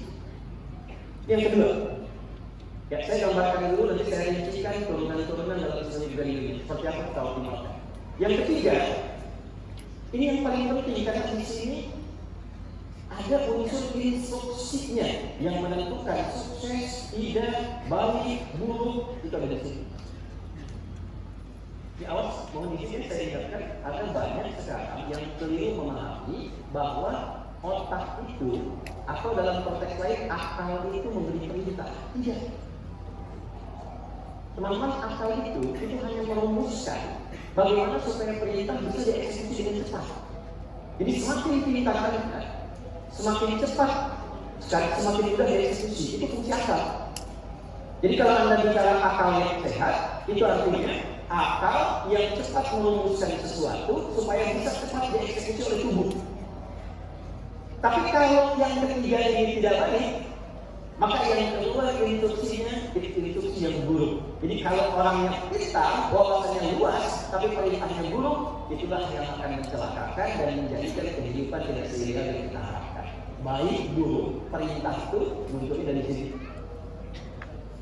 Di sinilah ada dua inti kehidupan kita sebagai manusia. Pusat kebaikan disebut dengan takwa.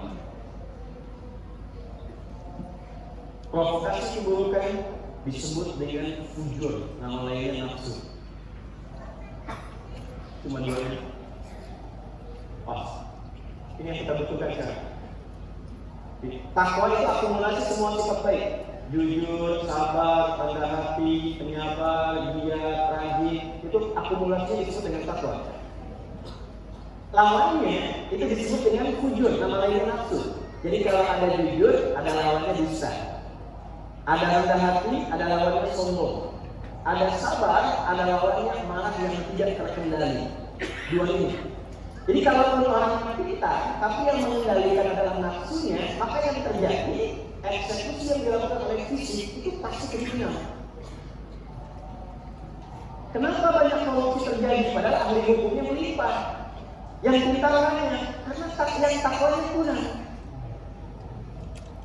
Kenapa kita punya ahli ekonomi yang luar biasa, bahkan begawan ekonomi di Asia Tenggara seperti kita, tapi belum bisa mengangkat kita dengan semakin baik? Karena persoalannya bukan kepintaran intelektualitas. Yang kita butuhkan sekarang hadir orang-orang baik yang pintar.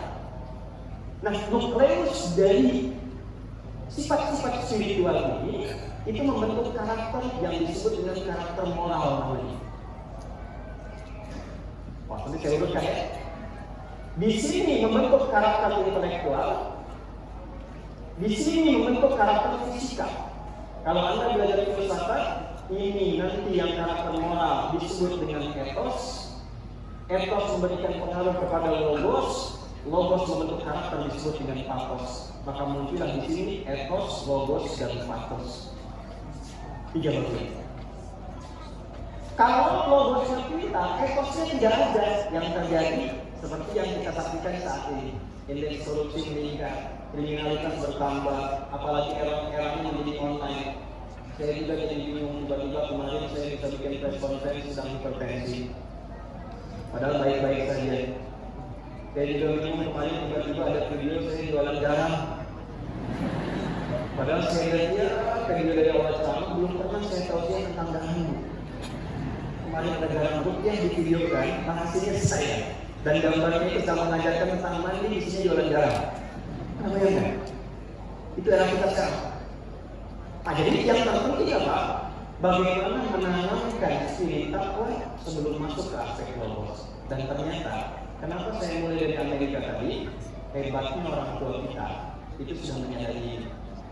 Jadi kalau Amerika dibuat sistemnya sistemik, Indonesia dibuat personifikasi, diperbaiki personalnya dulu, sehingga ketika setiap orang yang baik, maka semua sistemnya otomatis menjadi baik. Itulah yang menjadikan semua instrumen kebangsaan nilai takwa di dalamnya. Yuk kita mulai. Undang-Undang Pendidikan nomor berapa? Nomor 20 tahun 2003. Baik ya? Di situ kita mulai dari pasal minimal saja. Ada berapa poin? Ada 5, A, B, C, dan E. Coba poin B dibuka. Undang-Undang Dasar 1945 mengamanatkan pemerintah menyelenggarakan, mengusahakan satu sistem pendidikan nasional yang meningkatkan keimanan dan ketakwaan pada Tuhan Yang Maha Esa serta akhlak mulia takwa. Satu. Jadi kalau UMP hanya mencetak mahasiswa yang pintar tapi tidak bertakwa, itu menyalahi setengah undang-undang pendidikan. Dari sini ada fakultas hukum di sini? Belum ada. Nanti kalau ada, biasa jadi hakim misalnya. Di hakim itu ada 5 etik namanya pancadharma. Saya ngajar di kehakiman itu dari calon hakim sampai hakim agung. Pancadharma itu ada 5, dari ksatria sampai tirta. Disebut ksatria ketika hakim itu bertakwa pada Tuhan Yang Maha Esa. Yang jadi tentara, mau dari Bintara, Tamtama sampai ke Akmil, ada namanya Sabta Marga, 7 Sabta Marga. Yang ketiga itu namanya ksatria. Kami ksatria Indonesia yang bertakwa pada Tuhan Yang Maha Esa, membela kebenaran, kejujuran dan keadilan, takwa. Ada polisi, Anda masuk polisi, terberangkat, nomor 1-nya takwa. Kami polisi, Negara Kesatuan Republik Indonesia yang bertakwa pada Tuhan Yang Maha Esa. Jadi ternyata semua orang tua kita itu memacu dan ini poin, menanamkan nilai takwa dalam instrumen kebangsaan sehingga diharapkan semua orang jadi baik. Kalau sudah baik, jadi apapun pasti jadi orang yang baik dan membawa masyarakat. Kalau jadi pimpinan baik, jadi arsitek baik, jadi dokter baik, semua istimewa. Ketika semua baik dan pintar, inilah yang ideal. Jadi ketika semua keputusan dibuat untuk seluruh rakyat Indonesia, Anda silakan perhatikan di dalam setiap pok dan SK surat keputusan di level pimpinan manapun sampai ke presiden itu di atasnya akan diawali dengan bintang logo ini, kemudian padi dan kapas ini. Bintang sila pertama atas dasar takwa ketuhanan Yang Maha Esa. Keputusan ini dibuat dengan rahmat Tuhan Yang Maha Esa, suri takwa, sehingga diharapkan semua keputusannya membawa keadilan sosial bagi seluruh rakyat Indonesia. Semua ekor. Nah, sekarang pertanyaannya, bagaimana kita memulai dan mencirikan sebagai insan intelektual yang memiliki perjalanan intelektualitas kita di kampusnya dengan takwa? Ibu, bagaimana Bapak mengajarnya dengan takwa, memimpin kampusnya dengan takwa untuk mengimplementasikan amanat undang-undang? Adik-adik, teman-teman mahasiswa, bagaimana belajarnya dengan suri takwa? Dan apa hasil yang membedakan orang yang belajar dengan takwa dengan orang yang belajar tanpa menggunakan instrumen takwa? Saya sudah riset itu Pak. Kami membuka sekolah Bu, Pak, dari mulai usia anak 3 tahun dan dididik sampai S3. Dari 3 tahun sampai S3. Dan hal pertama yang dilakukan menanamkan nilai takwa. Jadi anak-anak kami kelas 3 itu, usia 3 tahun itu salaman itu sudah beda. Masuk KB, PG, playground, sampai ke TK 4 tahun itu wajib ayahnya antar, ibunya antar dengan profesinya. Misal yang tentara, yang polisi, yang pejabat, kalau lulus, ya, karena kami hanya terima 40 orang. 1000 yang kita tidak terima 40 orang. Nanti diantar, anaknya bisikan, Bu, anak TK membisikkan pada ayahnya yang akan bekerja. Dikatakan, ayah, Dok, anakku di sini mudah belajar ya. Tolong ayah cari yang halal, jangan cari yang haram supaya aku mudah belajar. Dibisikkan di telinganya, dipegang dengan kedua tangannya tangan ayahnya, dicium ke hidung dan kening. Tidak ada satupun orang tua mengantar kecuali memeluk dan menangis saat kembali ke sini. TK selesai 5 juz, SD 30 juz, jadi sudah di Mekah di Madinah, lalu kemudian masuk ke pesantren selama 6 tahun. Ini kita optimalkan secara fisik sesuai usianya. Mereka bukan hanya yang berkuda memanah, ada yang menembak, ada yang terjun, ada yang macam-macam. Intelektualitasnya diajarkan tingkat tinggi, spiritualitasnya dijaga. Dari jam 3 sudah bangun, baru selesai jam 9 malam. Kenapa apa yang terjadi? Ternyata meningkat kecerdasannya sesuai riset yang terjadi di London dibuat oleh orang Maroko. Ternyata 3 kali lipat dibanding orang biasa. Diberi apapun itu paling cepat mereka. Baru digambarkan seperti ini, itu langsung bisa dieksekusi. Baru diajarkan itu hitungannya sangat ringan sekali. Ya, hitungan menit sampai jam. Diajarkan apapun cepat mereka. Mau hafalan cepat, diberi pemahaman cepat. Apa rahasia di balik itu? Nah, ini mau saya turunkan. Jadi saya ingin memberikan satu substansi di pertemuan pagi hari ini. Bagaimana caranya kita belajar dan mengajar di kampus yang besar ini supaya ketika keluar ini sudah semuanya sehat, intelektualitasnya bagus, dan spiritualnya kuat. Inilah manusia paripurna yang punya visi sampai 2040. Sekarang mari kita urutkan poin-poinnya, hasilnya seperti apa, stepnya bagaimana. Sebelum kita berangkat ke sana, saya mau tanya sebentar. Ini kita sampai jam berapa, Mas? Karena yang serang itu jadi bisa Iya, baik. Terima kasih Pak. Untung kan ya, kuliah terserah. Baik. Sebentar lagi ke dulu, jadi saya agak spesifikasikannya supaya lebih agak cepat. Teman-teman mohon izin pendekatan, saya punya koleksi Bible tentunya, yang Talmud Kesulaiman juga pernah punya, ya. Tapi saya tidak melihat yang selengkap Al-Quran. Jadi saya mau coba dulu bawa value Islamic value dari Al-Quran, karena di sini dibuktikan oleh zaman sepanjang perjalanan kehidupan. Ya, saya beri gambaran dulu. Nabi diutusnya di mana? Tempatnya di mana? Mekah. Quran turunnya di mana? Teman-teman jangan lupa ya, yang jurusan sejarahnya. Saat itu Mekah itu seperti sekarang atau jauh berbeda? Tempatnya lembah, belum ada peradaban. Maaf, gersang, tidak ditemukan sumber air. Oke? Tapi Anda jangan lupa, dia diapit oleh Romawi dan Persia. Sekalipun dua negara hebat ini, adik kuasa tidak pernah menjajah dan menyentuh wilayah itu.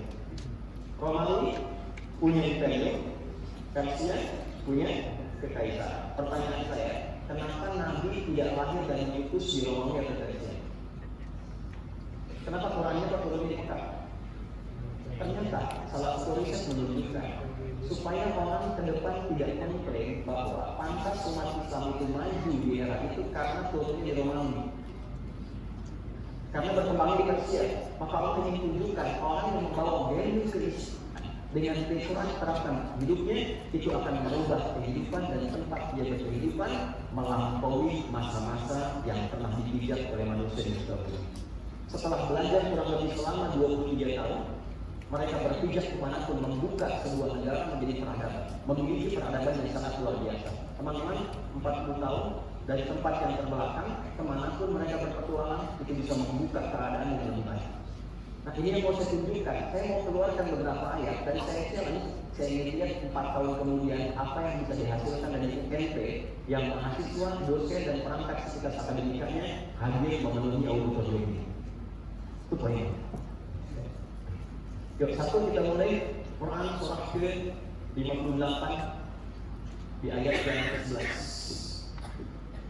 Anda perlu catat saja, tapi tidak perlu dilihat supaya mempercepat. Ini pelajaran dasar bagi semua insan kampus. Jika Anda tidak terapkan ini, apalagi ada seorang muslim yang beriman, maka dipertanyakan dari keislamannya. Ya ayyuhalladzina amanu. Hei semua orang yang telah mengklaim dirinya beriman. Oke, saya tanya balik ya. Kita beriman tidak? Beriman? Sekarang saya dalami sedikit ya. Ya. Harfun nida. Lidahul qarib wal mutawassit wal ba'id. Paham? Tidak. Ya, huruf untuk memanggil. Alat digunakan untuk memanggil dengan semua jangkauan objek dan jauh, dekat, menengah, dan jauh disebutkan sebanyak 360 kali dalam Al-Quran setidaknya. Ayyuha disebutkan 150 kali dalam Al-Quran. Ayyun yang munada, objek panggilan berfungsi untuk menguatkan hukum, hak yang tanggung berfungsi untuk mengingatkan. Alladzina isim mausul bentuknya jamul jama' disebutkan 1080 kali dalam Al-Quran mencakup semua tanpa kecuali. Kalau kita gabungkan dengan amanu, tafsirnya begini: hei semua yang mengklaim beriman, siapapun Anda, apakah laki-laki, perempuan, besar, kecil, tua, muda, dengan profesi apapun, dari kampus ini, dari mulai izin private, dari rektor sampai dengan ke mahasiswa, sampai semua insan kampus, sepanjang Anda mengaku beriman kepada Allah, tadi kan ini, idza qila lakum, jika dikatakan, diviralkan, diperintahkan kepada Anda, tafassahu fil majalis, luaskan, lapangkan, nyamankan. Bagian pertama mereka dan semua bagian dari stakeholder kampus, kata Allah tuh gimana caranya bikin kampus ini nyaman untuk berkegiatan belajar dan mengajar. Kalau sudah nyaman mengajar, kalau Anda nyaman belajar, sehebat apapun dosennya, tapi Anda nyaman belajarnya, tak enak. Jadi bagian pertama yang diberikan oleh pemilik Quran ketika kita membuat sebuah desain pendidikan, gimana caranya nyaman belajar. Sehingga mahasiswa akan bertanya, ini kapan lagi kita belajar lagi ya? Kapan kita masuk kampus lagi ya? Kami bikin pesantren dulu, Pak. Pesantren itu kan biasanya pengennya pulang kan? Ya, kemarin saya tanya anak-anak untuk mengecek saja, siapa yang pengen pulang? Nggak ada yang angkat tangan. Saya bawa ke satu tempat, kalau kebetulan ada orang tua, ya, nggak boleh ngobrol, nggak boleh ketemu, karena sebabnya pulang, selain waktunya bertemu. Tiba-tiba ada satu ayah bersamaan di lokasi itu, saya panggil anaknya, itu ayah kan? Iya. Tapi Nanda tidak boleh menyapa, nggak boleh ngobrol, nggak boleh menemui beliau. Kalau tidak pulang, siapa? Kenapa nggak bapak itu? Tidak. Gimana caranya ketika nanti suasana libur semester dulu, masuk aja, jangan belajar nih. Kapan lagi masuk kampus? Nah itu bagian pertama yang dihadirkan oleh Quran. Auckland bisa buat itu. New Zealand itu di antara tempat di dunia ini yang anak-anak dari kecil sampai bertanya pada orang tuanya, Mami, kapan kita sekolah lagi? Aku pengen masuk kelas. Itu anak TK seperti itu. Ya, SMP kelas 3 baru dapat PR. Di kita anak TK sudah manasik. Luar biasa. Ini satu dulu nih. Betul ya? Balik dulu nih kali ya. Nah, yang penting satu nyaman dulu. Setelah itu apa? Majalis. Jamak dari kata majlis. Apa itu majlis? Katakan. Masih suara katakan. Ya. Perkumpulan. Apa lagi? Ya, apa lagi? Ya, baik. Belakang. Berkumpul bagus ya. Ya, tempat duduk bagus ya. Sudah ya. Baik, jawabannya sudah bagus. Belum ada yang dapat amplop. Amplopnya masih 4, tenang aja, baru 1 ya. Teman-teman, majlis itu asalnya bukan tempat duduk. Memang dia berasal dari kata jalasa. Jalasa yajlisu. Jalasa itu asal bukan duduk. Jalasa itu berpindah dari tempat yang rendah ke tinggi. Lawannya qa'ada, berpindah dari tempat yang tinggi ke rendah. Jadi kalau sedang saya berdiri, kemudian Pak Ikhlas mengatakan, Ustaz silakan duduk, itu orang Arab pasti akan mengatakan begini, Ustaz tafadhol qa'ud. Pindah dari tinggi ke rendah. Karena itu orang yang nggak bisa sholat berdiri diminta oleh Quran silakan duduk posisi tinggi ke rendah. Quran surah 4 An-Nisa ayat 103. Fa idza qadaytumus sholata fadhkurullaha qiyaman wa qu'udan, bukan jurusan. Tapi kalau Anda di bawah, saya katakan kalau kita berdiri, saudara itu silakan pindah ke tempat yang lebih tinggi, duduk naik ke sofa, itu ijlis. Tempatnya yang tinggi rendah disebut makan, orang pensiun itu disebut taqa'ada karena berhenti aktivitas istirahat dulu. Tapi kalau Anda menempati tempat yang naikkan posisi Anda dari rendah ke tinggi disebut majlis, jamaknya majalis. Kenapa tempat belajar disebut majlis dan dijamakkan majalis? Karena Allah menginginkan semua fakultas yang ada di kampus ini, 12 fakultas, bisa nggak mengangkat derajat mahasiswanya dari yang masuk tidak tahu apa-apa, begitu keluar dari sini menjadi sosok yang punya derajat tinggi. Itu baru satu kata teman-teman, nanti ada teknisnya. Jadi kalau Quran itu perintahkan, gimana caranya? Semua yang masuk kampus ini SMP ini, ya dari yang tadinya rendah itu bisa jadi tinggi, yang tidak tahu jadi tahu. Yang belum punya apa-apa menjadi terangkat. Jadi kalau Anda masuk kampus dan keluar dari kampus, pengetahuannya itu saja, Anda belum berhasil. Masuk kelas dengan keluar kelas itu beda. Jadi jangan sampai Anda masuk kelas untuk kuliah, belum tahu apa-apa, keluar nggak tahu juga, itu Anda belum masuk kelas. Belum masuk kelas. Maka dari itu, Nabi menjelaskan teknisnya, bagaimana caranya saya bisa masuk ke dalam nilai itu. Maka perhatikan baik-baik. Saya sebelum masuk ke Nabi, tafsir ayat dengan ayat dulu. Majlis dijelaskan secara teknis di Quran surah ke-9 ayat 122. Yang cuplikannya tadi dinukil oleh Ustaz Al-Ustaz tadi. Quran surah ke-9 At-Taubah ayat 122. Jika Anda mempraktekkan ini, dosen yang mengajar, Anda mahasiswa yang belajar, mempraktekkan ini, diniatkan mempraktekkan ini, kemudian maaf, sesuai ajalnya misalnya meninggal sedang mempraktekkan ini, status Anda langsung syahid fisabilillah.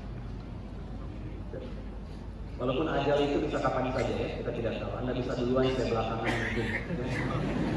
Atau juga bisa dibalik, saya belakangan, Anda duluan. Bisa saja terjadi. Itu sesuai dengan ketentuan Allah. Wa ma kana mu'minuna, dan pelajar-pelajar yang merasa beriman itu cara belajarnya akan seperti ini. Tuh, cara menerjemahkan ini. Jadi kalau tadi saya katakan Anda beriman, iya, maka cara belajar Anda masih seperti ini. Liyanfiru kafah, tidak semestinya mereka berjuang secara fisik semua. Falaula nafaru min kulli firqah, satu. Falaula nafar, maka hendaklah setiap yang terdaftar untuk belajar, kalau ditarik ke kampus UNT begini, maka dari semua mahasiswa baru atau yang belajar masuk jumlahnya 50.000 kurang lebih. Nafar. Min kulli firqatin minhum, turun dari nafar jadi firqah. Perhatikan baik-baik. Ini sindiran halus dalam Al-Quran. Kalau nafar itu rombongan banyak yang fokusnya masih terbagi. Kalau masuk kelas misalnya dari 50.000 dipecah. Masuk satu perkuliahan misalnya juga 40, taruhlah nafarnya 40. Dari 40 ini, kata Quran itu gini, boleh jadi yang serius itu setengahnya.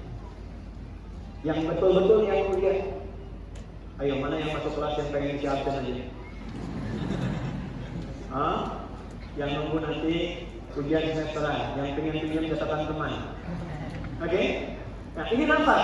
Nanti yang serius mungkin setengah ini. Polifah yang akan sukses itu setengahnya lagi. 40 bagi 2, 20 bagi 2, 10. Perhatikan cara membacanya.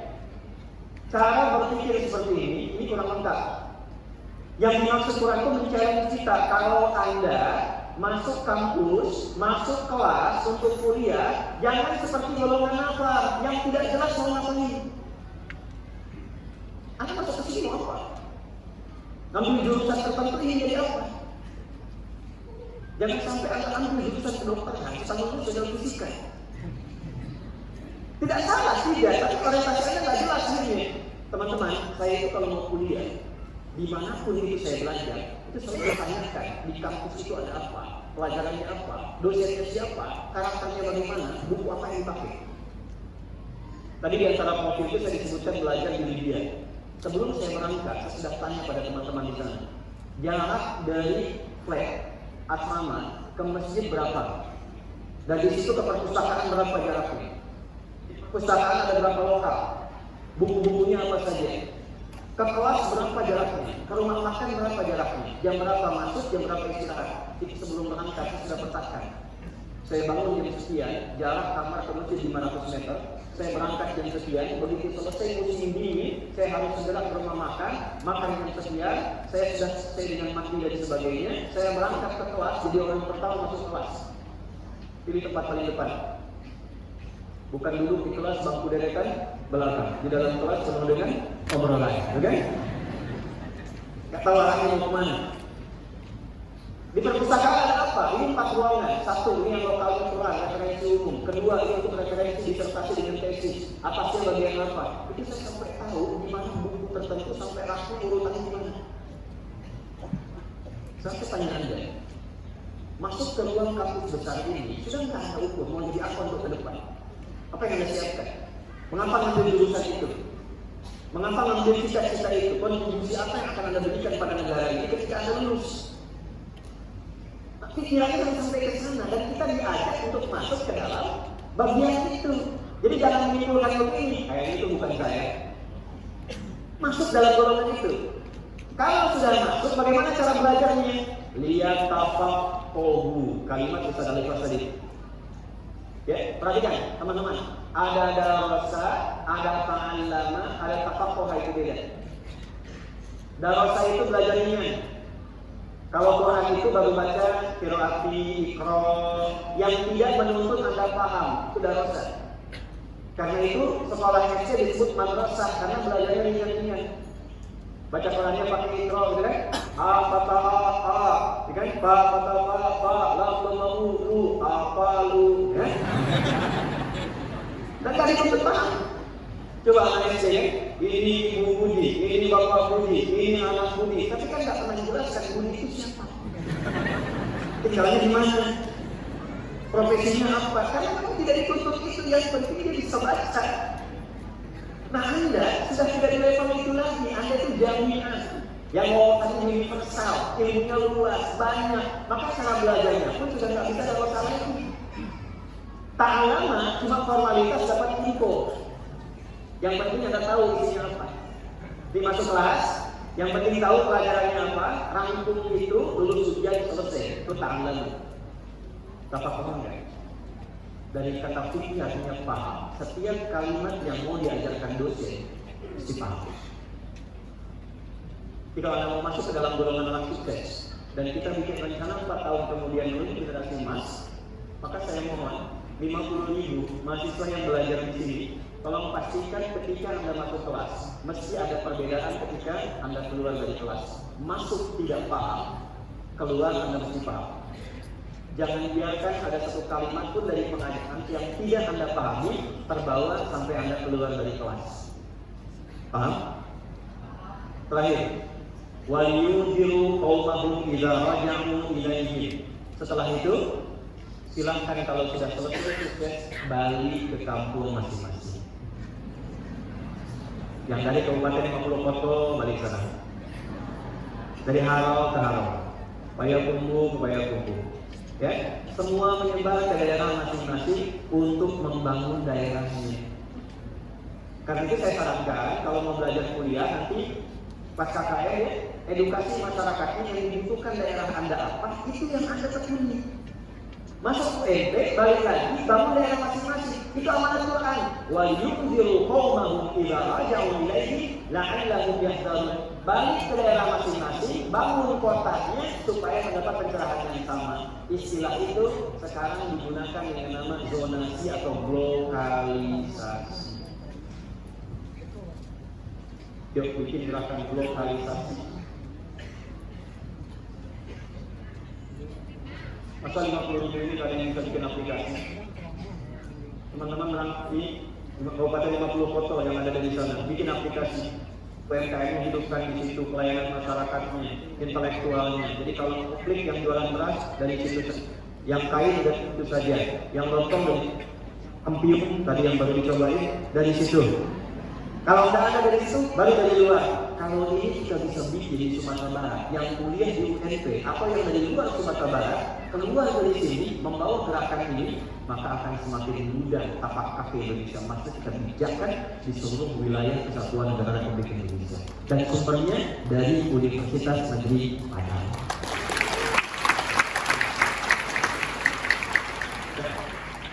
Tolong buat, kan suka ada buku catatannya. Ya, tolong masing-masing ini saya sarankan mahasiswa-mahasiswi punya buku catatan.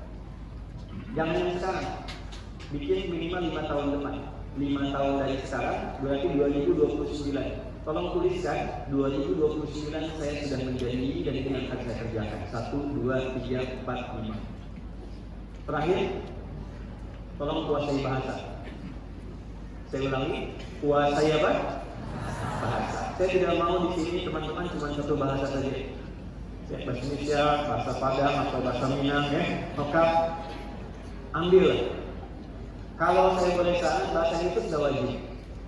Ya, saya belajar loh. Saya dari sejak masuk pesantren itu sudah belajar. Saya belajar bahasa Jepang. Saya ngajar di Jepang, Watashi Indonesia Pandis. Kami buka sekolah pertama di Jepang, sekolah Islam pertama di Saitama. Bulan depan kami buka. Saya belajar bahasa Prancis dulu, dari Prancis dulu. Ya, bonjour. Saya belajar bahasa Filipina, Tagalog. Kok masih saya baguti? Ya teman-teman, bahasa Arab kan belajar. Kita hai bisa. Oke? Masya Allah, tidak kecil ya, yang orang Masya Allah. Alhamdulillah. لا أتمنى يكون إن شاء الله هؤلاء الفاعلون. Kemana saya?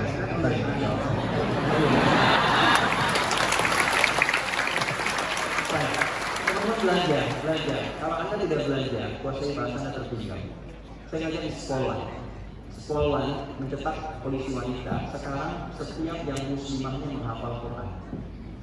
Calon polisi masa depan. Angkatan 55 itu punya kode setiap Sabtunya itu 1 halaman Quran. Kalau mereka kumpul itu reuni 70 juz Al-Quran. Sekarang angkatan 56. Saya mengajar di salah satu pasukan khusus, itu malamnya sudah tahajud tiap malam. Jadi kalau Anda nggak mulai, Anda tertinggal. Amanat saya 3. 1, jangan tinggalkan sholat bagi yang muslim. Kalau bisa tahajud ya.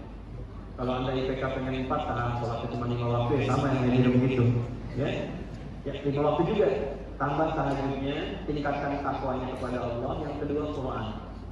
Saya tidak tahu kalau di UNB, tapi kalau di UPI sudah kami dampingi yang di Bandung. Itu mahasiswa yang masuk, ya kita dampingi, dan di UMRI, UMD sudah berjalan MOU. Itu setiap yang masuk, kemudian diberikan program dampingan menghafal Al-Quran. Diberikan bukunya 3 gratis, 1 paket, didampingi selama kuliah sampai wisuda. Diharapkan di wisuda sudah hafal 30 juz dan dibuat kurikulum spesialisasi sesuai dengan jurusannya masing-masing. Jadi kalau di kedokteran, ayat-ayat kedokteran apa, hadisnya apa, risetnya apa. Jadi begitu lulus, dia jadi seorang dokter, hafal Quran dan tahu ayat-ayat Quran dan hadis tentang kedokteran. Karena nanti ada orang sakitnya bukan fisik aja, ada yang sakitnya akalnya, ada yang sakitnya jiwanya, itu paling banyak. Bu dokter, saya sakit ini pusing. Gejalanya apa? Kalau tetangga saya ditugas baru saya pusing. Maka alasan yang Anda tulis Quran, surat sekian, ayat sekian. Dan dia pulang membawa pendekatan rohani kepada Tuhannya. Teman-teman, terima kasih untuk pertemuan di pagi malam ini. Saya ingin memberikan satu hadiah yang bagi yang bisa jawab. Hadiahnya langsung murah. Ya, bintang 5 di Mekah dan di Madinah. Oke, pertanyaannya cuma satu, sederhana. Bacakan lagi dengan lengkap yang pasal menimbang undang-undang tentang pendidikan tadi, Undang-Undang Nomor 20 Tahun 2003 yang poin B. Silakan angkat tangan. Ya, silakan maju ke depan. Oke, silakan maju ke depan, dikasih jalan.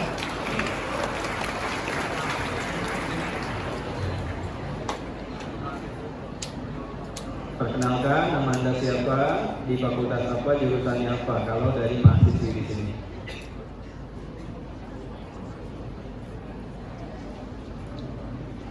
Oke, jangan lupa untuk perkenalkan diri. Assalamualaikum warahmatullahi wabarakatuh. Waalaikumsalam warahmatullahi wabarakatuh. Dari jurusan Fisika 2017 sudah selesai pembahasan. Baik. Langsung Ya, langsung saja. dari Undang-Undang Nomor 20 Tahun 2003 tentang Sistem Pendidikan Nasional yang poin B bahwa Undang-Undang Dasar Negara Republik Indonesia tahun 1945 mengamanatkan pemerintah mengusahakan dan menyelenggarakan satu sistem pendidikan nasional yang meningkatkan keimanan dan ketakwaan serta akhlak mulia untuk mencerdaskan kehidupan bangsa yang diatur dalam undang-undang. Baik, berikan tepuk tangan. Anda masuk kuliah atau sudah selesai? Sudah selesai. Sudah selesai, S1. Ya. Lanjut S2, Insya Allah sedang prepare. dan prepare. Mau di mana? Saya mau apply ke Saudi. Ya, tapi coba beberapa negara yang lain. Tapi Di sedang Saudi. prepare untuk Di Saudi harus bisa, memang ada bahasa Inggris, tapi bahasa Arabnya juga ada dia disiapkan. pakai bahasa Inggris. Ya, yang di Jeddah kan? Yang di Dahran KFUGM. Di mana? Dahran. Oh, di Dahlan. Baik, yang di Dahlan itu penentunya namanya Profesor Muhammad Rabi'ah. Baik ya, ada 10 kuota di dalamnya. Baik, nanti saya coba tanyakan kalau kira-kira bisa terjadi. Tapi kalau kira-kira ada perempuan nanti kita kondisikan. Yang penting nanti Anda operasi dulu, nanti saat mengulang. Mudah-mudahan ketemu di sana ya. Baik, terima kasih. Tolong mencatat ya, sampai ini 1 orang. Silakan kembali ke tempatnya. Berikan tepuk tangan. Assalamualaikum warahmatullahi wabarakatuh. Assalamualaikum. Waalaikumsalam warahmatullahi wabarakatuh. Baik, baik, kita ada 10 menit kurang lebih. Saya serahkan kembali ke moderator yang menemani kami untuk kita melanjutkan. Terima kasih. Baik, Bapak Ibu hadirin yang berbahagia. Satu lagi pesan dari Ustaz Arya yang tadi yang penting ya, kita harus pandai berbahasa. Ini penting. Bahasa asing, bahasa Inggris, bahasa Arab. Ya kalau nggak bisa mungkin bahasa Arab dulu aja dulu ya. Oke. Baik, sekarang mungkin untuk mendalami dari materi tadi kita akan sediakan satu sesi untuk tanya jawab. Kita buka untuk 3 penanya, silakan. Baik. Yang pakai topi hitam pertama, yang kedua yang tengah, lalu yang ketiga ayat di atas ya, di atas ayat pakai topi itu. Silakan, silakan maju ke depan ya.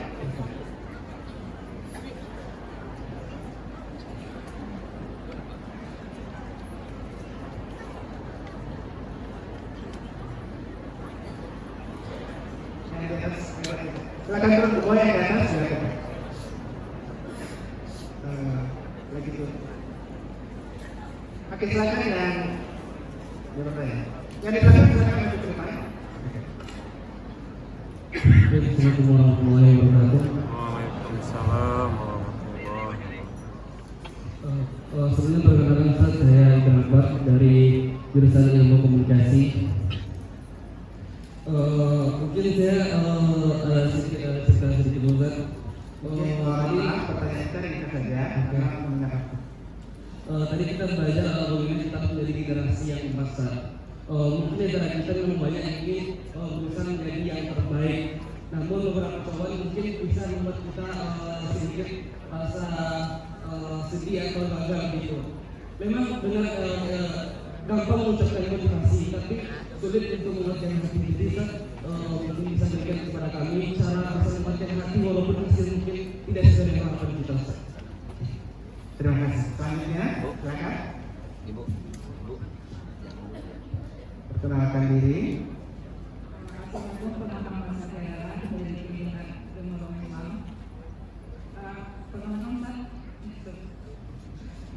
Ya. Kita dapat ngobrol. Sebagai guru di agama Islam yang teach di international school, di basic age-nya kayak 3 or 5 years old itu urutan materi yang kayak spesial banget kayak how to children to know about it. And also the question is, what do you think about kurikulum nasional yang menjadi kurikulum mereka sekarang, dan what do you think about that kurikulum? And also the question is that jika seorang pendidikan menghadapi materi dasar, what will you give the saran advice for the pendidikan? And also, next question is that, can you please ask about your curriculum at Akyar International School, and also how do you teach Islamic research on that student with the fast growth technology? And also, what kind of recommend for students, for teachers who want to work at that school? And lastly, this is a question. This is a question. Normally I get in Qatar University, Hamad Financial University, Abdullah University, I have a big professor. What should be really help me to help me give me a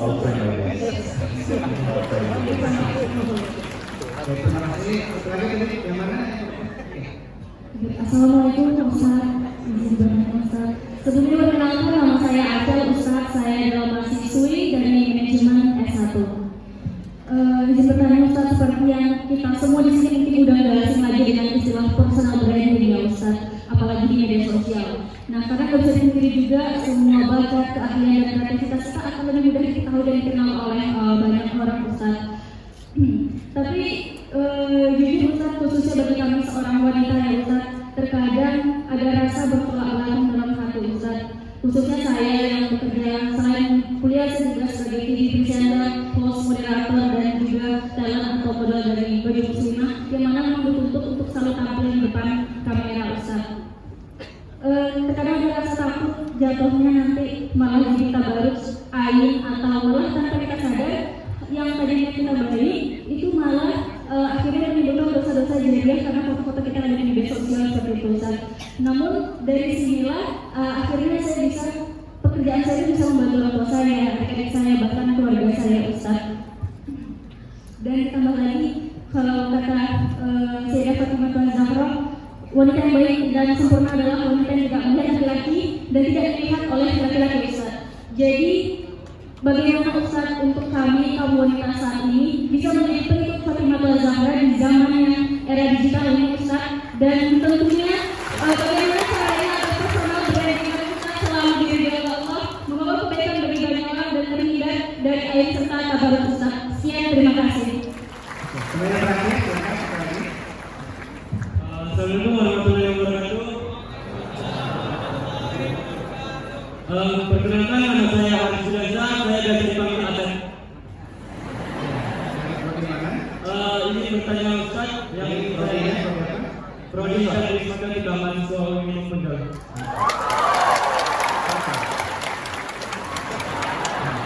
Nah, yang saya tanya tentang Ustaz tadi berkaitan tentang sejarah, yang dimana saya ingin membahas sejarah tentang Belanda juga. Mungkin agak boleh ya sudah diceritakan sedikit latar belakang dulu.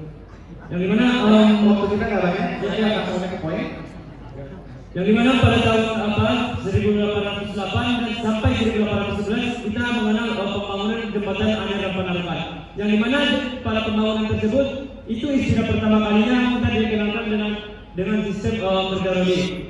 Yang dimana orang yang itu William Dendels. Nah, namun menurut pengakuan William Dendels William Dendels, beliau menyerahkan ada dana dalam pembangunan proyek tersebut, yaitu sekitar 30.000 ringgit. Saya juga tidak tahu bagaimana besaran 30.000 ringgit. Poin pertanyaannya silakan. Nah, bagaimana cara memutus rantai korupsi yang telah lama berada, yang merupakan turun-temurun dari nenek moyang kita? Dan yang pertanyaan yang kedua, bagaimana cara menghapuskan seseorang yang menjual agama di negara sendiri? Contohnya seperti di negara Korea, yang dimana negara tersebut apabila terjadi kasus korupsi besoknya tiba-tiba pakai kursi roda, pakai peci, biar semuanya diringankan besar. Mungkin dipahami ya, terima kasih. Terima kasih. Saya urutkan pertanyaan pertama. Quran surah kedua. Quran surah kedua di ayat 216. Paling kiri sebelah atas di mushaf. Kutiba alaikumul qitalu wa huwa kurhul lakum. Kalau Anda sedang merasa tidak nyaman dalam keadaan yang sedang Anda jalani, hal pertama yang harus Anda lakukan adalah perangi dulu dan stabilkan emosional Anda. Tenangkan dulu. Bagaimana caranya ya Allah? Asa an takrahu syai'an fa huwa khairul lakum. Boleh jadi di balik yang Anda rasakan gak suka saat ini, ada desain Allah yang disiapkan untuk membahagiakan dan menyiapkan yang terbaik sesuai dengan apa yang Anda mohonkan. Wa asa an tuhibbu syai'an wa huwa syarrul lakum. Boleh jadi Anda mengharapkan yang paling ideal seperti yang ingin Anda raih, tapi ternyata di balik itu ada sesuatu yang tidak cocok buat Anda. Wallahu ya'lamu wa antum la ta'lamun. Rasionalitasnya apa? Karena Allah tahu masa depan, Anda berpikir hari ini saja. Satu kali, saya berharap saya bisa melanjutkan pendidikan ke Madinah. Sebelum saya lulus dari pesantren kelas 2 Anja, itu saya telah belajar kurikulum Madinah dan saya kenal beberapa guru-guru dosen-dosennya. Tapi ternyata setelah lulus, disiapkan seluruhnya sampai rekomendasi dari tokoh yang secara ikhtiar, tanda tangannya dilihat langsung diterima. Saking luar biasanya tokoh itu. Tapi Allah macam gak lain. Terjadi bom Bali, meletus. Alih-alih ke Madinah, saya ke Madinah Ciputat di UIN. Dari Hidayatullah, saya singgah 2 tahun. Saya masuk jurusan Dirasat Islamiyah, FDI, Fakultas Dirasat Islamiyah, yang cabang dari Kairo, kurikulum Al-Azhar pada saat itu. Ternyata yang mengajar saya dari mufti-mufti, dari Mesir, dari Mufti dan sebagainya disiapkan. Dari situ bukan ke Madinah, malah ke Libya, Tripoli. Di telepon ada kuota 2 orang, tolong carikan tadi. Saya bilang saya carikan, saya dapat 1. Saya bilang Ustaz, saya dapat 1. Kenapa Anda tidak ada sedia yang temani? Saya temani, saya berangkat. Karena saya kuliah itu bukan yang ijazah. Ijazah itu dari kata ajazah, pemberian legitimasi yang sudah layak untuk mengajar. Maka saya butuh mencintai pengetahuan yang mensupport cita-cita saya untuk mencintai Al-Quran. Maka saya berangkat ke sana, saya temukan secara singkatnya Pak, ternyata dari Libya saya bisa talaki tafsir ke Mesir. Saya mengambil tafsir dari Syekh Tantawi Jauhari tahun 2006 dan dapat langsung kitab tafsir dari beliau, tafsir Al-Wasit. Saya mengambil fikihnya dari salah satunya ada tokoh terkenal yang sudah meninggal juga namanya Syekh Wahbah Zuhaili dari Syria. Saya ambil tafsir kita dari fikih dari beliau. Tahu apa yang terjadi? Ternyata saya diantarkan juga ke Saudi tahun 2010. Saya masuk ke Ummul Qura. Kemudian juga saya bisa berkelana di Madinah. Kemudian saya berangkat ke Tunisia, saya ke Qatar, saya ke Uni Emirat Arab. Saya menginginkan ke Madinah yang satu mazhab, Allah antarkan saya ke 4 mazhab. Tahu apa yang terjadi? Karena ternyata kebutuhan di kita itu bukan satu mazhab saja. Kalau ada kebutuhan 4 mazhab, saya kita bisa merasakan diri moderasi beragama dengan cara yang baik. Hari ini bahkan saya diminta untuk memberikan kuliah umum di Jamiah Islamiyah Madinah di Madinah. Dan hari ini pula saya dimasukkan dalam asosiasi ulama ahli Quran yang berpusat di Mekah. Jadi bukan berarti kalau Anda dapatkan satu keinginan Anda sekarang dan belum terakhir, bukan berarti itu adalah sesuatu yang buruk buat Anda. Boleh jadi Allah akan mengantarkan Anda kepada tingkat yang lebih tinggi lagi dengan jalan yang berbeda seperti Anda bayangkan tadi. Paham sampai sini? Maka la yukallifullahu nafsan illa Allah tidak akan mengantarkan Anda pada sesuatu yang tidak cocok dan berat untuk Anda. Ketika Anda mendapatkan itu, yang perlu Anda lakukan syukuri, tingkatkan terus ikhtiar sampai biarkan takdir mengantarkan Anda ke titik terbaik yang pernah bisa Anda dapatkan. Itu bagian yang pertama. Bagian yang kedua, saya ingin tekankan gini, ada 3 poin di sisi pertanyaannya. Yang pertama, Al-Quran itu ketika mengajarkan ibu dan bapak tidak bermaksud untuk mengajari, tapi sharing saja. Al-Quran ketika berbicara tentang konsep pendidikan, itu selalu koheren dengan sifat usianya. Karena anak tadi di pendidikan dengan anak usia dini, saya tekankan kalimat begini. Dan dicontoh di Quran itu, kisah Nabi Yusuf, Nabi Ismail, dengan beberapa yang lain, itu ketika usianya masih dini, sekitar 3 sampai 5 tahun, sampai ke tingkat SD awal, lalu panggilannya Bunaya. Ya Bunaya, ya Bunaya, ya Bunaya. Dan tidak ada perintah. Tapi ketika dia mulai berpikir, mulai agak dewasa, itu kalimatnya mulai dengan perintah. La tusyrik billah. Ketika mulai sudah bisa berpikir, nalar sudah matang, jadi dialog. Ini arafin manani anti anbahu katang bermada tawa. Kenapa? Hal yang paling indah sangat luar biasa. Secara psikologi, anak-anak kecil itu masih butuh kata sayang, butuh perhatian yang dalam, butuh cinta. Maka didahulukan oleh Quran, cinta mendahului pemikiran. Sehingga ketika tautan cinta itu sampai ke dalam hatinya, maka rasa kepemilikan akan mengantarkan dia pada ketaatan mutlak yang tidak bisa ditawar. Itu hal pertama yang ditanamkan. Bagaimana ketika anak-anak itu bukan merasakan pengetahuan dulu, tapi merasakan cinta dan rasa nyaman dari orang tuanya, sehingga dia mendapatkan semua ilmu pengetahuan itu dengan rasa cinta dan kenyamanan. Kalau sudah nyaman, apa saja dilakukan. Kalau sudah merasakan cinta, apa saja dikerjakan. Tapi jangan sampai membiarkan rasa sayang, panggilan sayang ini terus-menerus ya mengiringi, mohon maaf, pertumbuhan anaknya. Jadi kalau dia sudah lewat SD kelas 4, kelas 5, sayang masih dipanggil, tapi sertakan dengan perintah supaya dia disiplin. Agar kelak tidak menjadi anak yang manja, yang kalau boleh perintah pasti ada sayangnya dulu. Tapi anak usia kelas 3 SMP sampai dengan SMA, sampai kuliah seperti sekarang, dia sudah sulit untuk diperintah, sudah tidak mudah untuk digerakkan. Maka belok kemudian arahnya menjadi dialog, diajak berpikir, diajak untuk mengerti, dikembangkan nalarnya. Ini di antara contoh ayat Al-Quran yang berbicara tentang tingkat pendidikan sesuai dengan usia dan rentang waktu dia tumbuh dan berkembang atau dikenal dengan proses kembang. Jadi tidak harus ada panggil Bunaya. Ya, Bunaya itu panggilan sayang. Jangan namanya arti panggilan dari